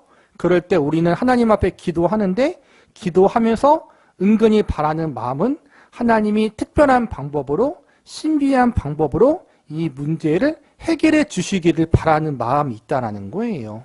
육신의 아픔, 물질적인 문제, 재정의 문제, 내 개인적인 삶의 여러 가지 문제들이 하나님께서 신비적인 방법으로 개입하셔서 단번에 해결해 주시기를 바라는 게 우리의 마음이에요. 그런데 하나님은 그렇게 하시기보다는 그 상황에서 우리가 인내하게 하시고 견디게 하시고 상황 가운데 하나님을 의지하며 나아갈 수 있도록 우리를 훈련시키는 방법을 사용하시지 특별한 어떠한 능력을 통해 그것을 해결해 주시는 경우는 많지 않다는 거예요. 일반적이지 않다는 거예요. 보편적이고 일반적인 방법은 아까 말한 것처럼 그 문제 속에서 우리가 고민하게 하시고 걱정하게 하시고 염려하게 하시고 힘들게 놔둬요. 그런데 그 속에서 우리가 그렇기 때문에 하나님을 더 붙들게 만드신다는 거예요. 그러므로 우리가 그 고난의 환경 속에서 하나님을 붙들므로 인내하며 견디며 힘들게 앞으로 조금씩 나아가게 만드셔요. 그게 훈련이고 교육이에요. 가끔씩 초신자나 불신자가 예수님을 믿을 어떠한 계기가 필요할 때 하나님이 신비적으로 역사할 때가 있어요. 병을 치료해 주시기도 하고 도저히 해결할 수 없었던 어떠한 문제를 단번에 해결해 주실 때가 있어요. 기적을 경험시킬 때가 있어요. 근데 그런 경우는 아까 말한 것처럼 특수한 경우, 그가 하나님이 어떠한 분이시고 예수님이 어떠한 분이신지 알게 만들기 위해서, 그래서 예수님을 믿게 하기 위해서 그런 방법을 예외적으로 사용하실 때가 있지만 보편적인 성도의 삶에는 그렇게 역사하지 않는다는 거예요. 왜냐하면 자꾸 신비한 방법으로 특별한 방법으로 역사하시면 그거에 중독돼서 무슨 일만 있으면 신비한 것을 바라게 돼요. 어떠한 어려운 환경을 내가 견디고 참아내는 방법을 모른다는 거예요. 우리가 자식을 키울 때 자식이 어떠한 문제가 있을 때 부모가 직접 빨리 개입해서 필요한 것을 다 해결해 주면은 자녀에게 뭐가 없어요? 인내심이 안 생겨요. 참을 줄 모른다는 거예요. 부모가 즉각 채워주면. 하나님은 그렇게 하기보다는 우리에게 인내심을 기르는 훈련, 그 어려움 가운데 하나님을 바라보는 훈련을 시킨다는 거예요. 그게 하나님의 보편적인 방법이고 교육이에요. 그런데 뒤에도 배우겠지만 잘못된 종교, 거짓 기독교들은 그러한 인간의 마음, 특수한 무엇인가를 갈망하는 그 마음을 이용해서 사람들을 착취하는 경우가 많아요. 사교의 오해 세 가지. 사교의 두드러진 특성은 사교는 잘못된 종교를 말하는 거예요. 첫째, 문제를 아주 단순하게 생각하려고 하는 것입니다. 그들은 이것을 하기만 하면 원하는 것이 이루어진다고 말합니다. 즉 여러분이 하나님 앞에 나아가기만 하면, 하나님께 나아가 기도하기만 하면 병이 낫고 하나님의 뜻을 물으면 가르침을 받는다고 말하는데 이처럼 쉬운 것이 어디 있습니까? 그러나 문제는 그렇게 단순하지 않습니다. 신앙은 그렇게 단순하지 않습니다. 병을 없애고 재난을 없애는 문제라면 간단합니다. 하나님께서 없애버리면 되기 때문입니다. 그런데 문제는 그것이 아니라 그 문제들에 둘러싸인 인간을 고치기 위한 싸움이라는 것입니다. 병, 명예, 자존심, 이기심 이런 것으로 발병되고 이런 것으로 혼동에 빠지고 이런 것으로 스스로를 파멸시키는 인간을 거룩하게 하고 온전하게 만들어야 하는 싸움이기에 그것을 없애는 것으로 안 됩니다. 시험을 잘못 봐서 자살하는 학생을 없애기 위해 시험을 없앤다는 것과 같습니다. 그러면 물론 자살은 안 할 것입니다. 그러나 그 대신 학생들을 공부시켜서 훌륭하게 만들어야 하는 자극적인 목표로의 전진은 없어지는 것이 아닙니까? 어떻게 공부 자체가 잘못이겠습니까? 3개월 단기 코스로 마칠 수가 없는 것입니다. 가끔 기독교 신문 보면 이런 게 있죠? 영적 부흥 몇 주 과정, 치유 몇 주 과정, 기독교 치유, 신비적인 체험, 영안이 열린다. 몇 주만 강의와 예배에 참석하면 그런 것들이 있는데 그런 게 다 사교, 잘못된 종교라는 거예요. 단기 코스가 없어요. 우리의 믿음이 성숙해지고 영적으로 믿음이 바르게 서는 것에는 단기 코스가 없다라는 거예요, 여러분. 우리의 전 인생 가운데 하나님이 우리를 훈련시켜요. 어떤 것으로? 여러 가지 어려움을 통해서. 병을 고치고 재난을 없애는 게 하나님의 목표가 아니라 우리가 목표예요. 우리를 성숙시키고 새롭게 하는 게 하나님의 목표라는 거예요. 그렇기 때문에 믿음의 성숙과 자라나면은 단기 코스가 없다. 여러분 그걸 반드시 기억해야 된다는 거예요. 둘째, 사교나 이단은 이 문제에 대한 성경의 가르침을 피상적으로 생각한다는 것입니다. 사도 바울은 무의식적인 인도를 받지 않았습니다.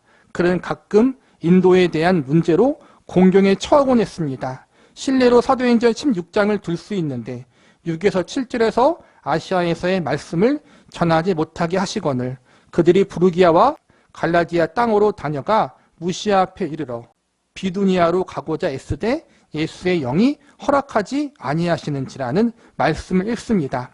말하자면 하나님이 우리를 기계적으로 이리 가라 저리 가라는 식으로 인도하는 분이 아니며 기독교 또한 그렇지 않습니다. 이럴 때 우리는 A라는 목표를 세우는데 성경은 B라는 목표로 가라고 하기도 하고 또 성경이 A로 가라고 했는데 잘못 생각해서 C로 가기도 하는 그런 존재인 것입니다.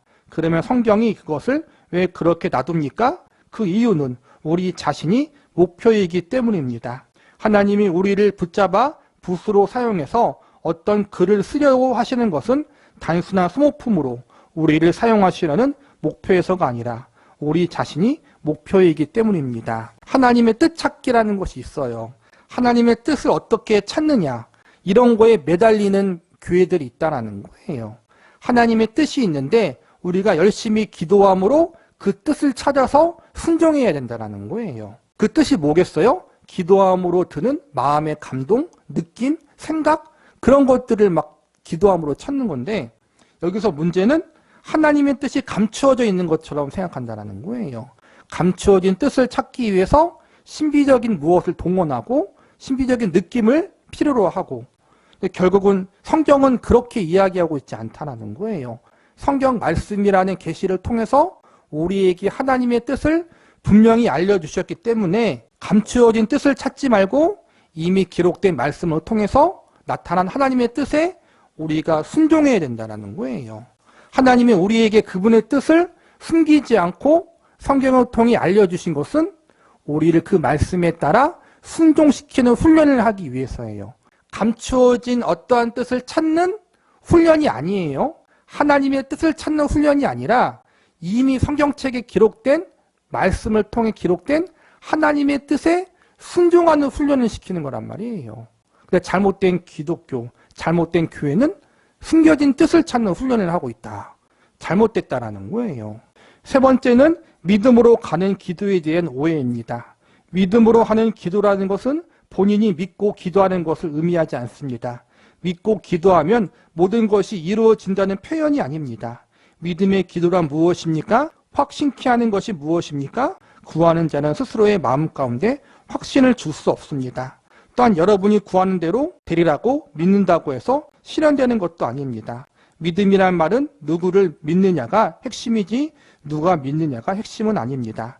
믿음의 대상이 문제이지 믿는 자, 즉 믿는 주체의 문제가 아닙니다. 그런데 우리는 믿음의 기도를 그 주체자에게 강조점을 두고서 한다는 것입니다.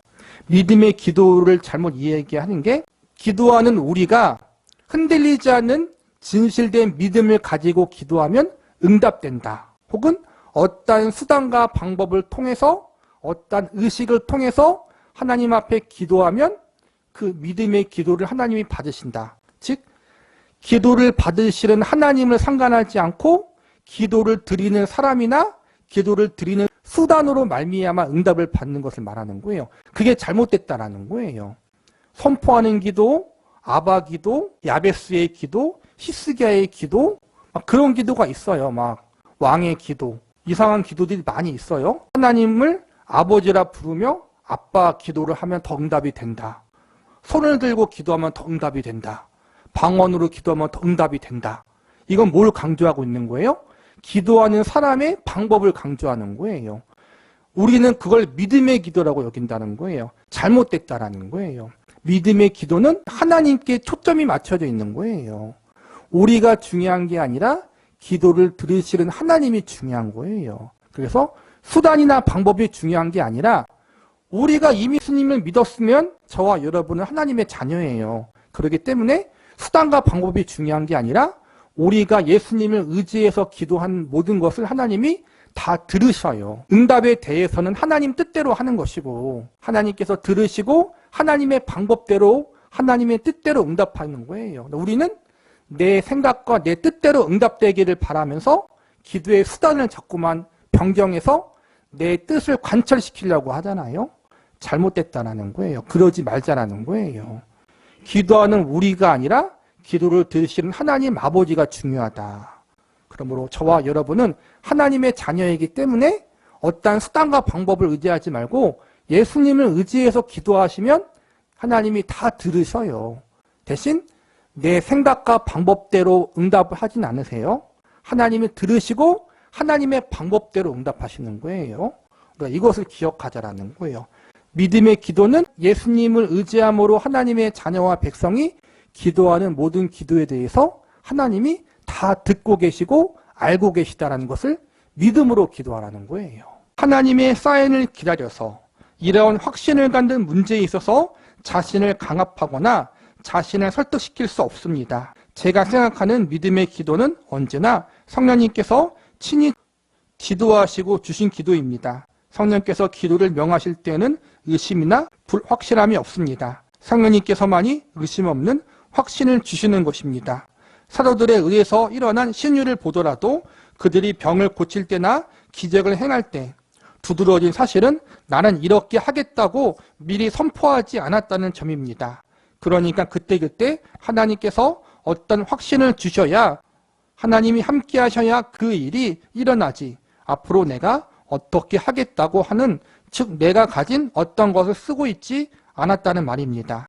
신유가 일어날 때도 마찬가지입니다. 믿음의 기도라는 것은 내 쪽에서 어떤 믿음이 아니라 우리의 믿음의 대상자가 그 일을 결제했다는 뜻으로 받아들인다는 말입니다. 따라서 우리가 우리의 신앙생활 속에서 이렇게 저렇게 하면 문제될 것이 없다. 너희에게 어떤 어려움이 있느냐? 그러면 믿고 기도하라는 것으로 우리가 당하는 모든 염려와 근심, 걱정, 낙심 등이 해결된다고 생각하는 것은 성경적인 해답이 아니라는 것입니다. 우리가 하나님의 자리에 서서 하나님을 조종하는 기도를 하지 말라는 거예요. 내가 믿음과 진심을 가지고 어떠한 것을 선포했다. 이건 내 마음인 거지 하나님의 뜻과 상관이 없는 거란 말이에요. 성경에서 보면은 기적이 일어나고 이적이 행해지고 어떤 하나님의 일들이 역사가 일어날 때에는 내가 믿음으로 선포해서 일어난 것이 아니라 이미 하나님이 선지자들에게 사도들에게 혹은 믿음의 사람들에게 그렇게 하기로 미리 알려주신 것을 그들이 선포한 거지 내 마음대로 막 선포한 게 아니라는 거예요. 즉 기도를 들으시고 응답하시는 하나님의 뜻에 따라 모든 것들이 이루어지고 모든 것들이 행해졌다는 거예요. 우리는 자꾸 하나님의 뜻과 생각을 무시하고 내 뜻과 생각대로 이루어지는 것이 곧 하나님의 뜻이라고 우길 때가 많아요. 하나님을 조종하지 말라는 거예요. 하나님께서 우리들을 신자로서의 어려운 인생살이를 살게 하시고 인도하시는 정상적인 방법은 기적적인 사건들을 통해서가 아닙니다. 성경을 통하여 정신적인 지성과 예지의 빛을 비추거나 이성과 의식을 밝혀주십니다. 이것이 하나님께서 우리를 인도하시는 통상적인 방법입니다. 특별한 방법은 정말 특별할 때만 씁니다. 우리의 올바른 자세는 언제나 도와주십시오, 살려주십시오입니다.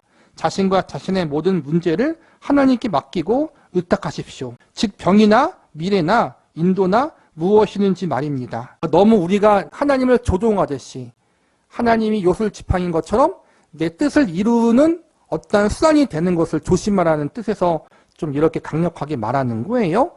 내 뜻을 하나님의 뜻이라고 우기면서 기도하지 말고 명확하게 성경에 기록된 하나님의 뜻대로 기도하는 훈련을 하라는 거예요. 내 느낌대로, 내 감격대로 기도하고 나아가는 것이 아니라 명확한 하나님 말씀과 약속의 근거에서 기도하면서 나아가라는 거예요. 이 말은 어떤 특별한 확신을 말하는 것이 아니라 명확한 성경 말씀에 의해서 기도하라는 것으로 받아들이는 게 맞아요.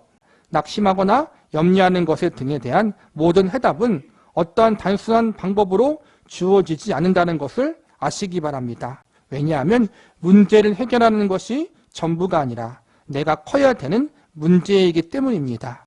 하나님은 어떠한 어려움을 해결해 주심으로 우리의 믿음을 성장시켜 주시는 경우보다는 어려움 그 자체에 있는 우리가 그것을 견뎌내고 인내하고 그 어려움 속에서 하나님을 의지하는 것을 통해서 훈련시킨다는 거예요. 우리의 본능은 어려움의 문제, 염려와 걱정의 문제가 해결되는 걸 통해서 하나님의 하나님 되심을 보고 싶어 하잖아요. 그렇죠? 하나님이 그렇게 하실 때가 분명히 있어요. 내가 기도하는 문제에 대해서 해결해 주심으로 하나님이 내 기도를 듣고 계시구나. 하나님이 살아계시구나. 이걸 깨닫게 하실 때가 있어요. 그런데 그걸 통해서 믿음을 성숙시키는 그러한 방법을 사용하시는 경우는 10번 중에 1번이고 9번은 문제를 해결해 주지 않은 상태에서 내가 하나님을 바라보며 인내하며 나아가는 것을 통해서 우리를 훈련시키는 방법을 보편적으로 사용하신다는 거예요. 우리는 반대로 생각할 때가 많잖아요. 신비한 방법으로 문제를 해결해 주시기를 바라요. 항상. 그렇지 않은 경우가 더 많이 있다. 그러므로 염려와 걱정과 근심이 사라지는 상황이 아니라 염려와 걱정과 근심이 있는 상황 속에서 하나님을 바라보고 그분을 붙들므로 계속해서 나아가도록 우리를 하나님이 이끄셔요. 그래서 2024년 여러분이 기도하는 제목들이 있고 해결받고 싶은 문제들이 있을 거예요. 해결되는 것도 있지만 해결 안 되는 것도 많이 있을 거예요. 그래도 낙심하지 말고 해결이 됐다면 해결하신 하나님께 감사하고 아직 해결이 되지 않고 계속 그 문제가 남아있다면 그 문제 속에서 하나님을 계속 의지하고 붙잡음으로 인내하는 훈련을 하나님이 시킨다고 생각하시면 돼요. 여전히 그 문제 속에서 우리가 하나님을 의지하고 바라볼 수 있느냐. 하나님은 그걸 우리에게 연습시키고 있다는 것. 그러므로 저와 여러분이 경험하는 모든 경험들은 헛되게 낭비되는 게 하나도 없어요. 좋은 일이든 나쁜 일이든 하나님이 그걸 합력해서 선이 되고 유익이 되도록 우리에게 일하고 계셔요.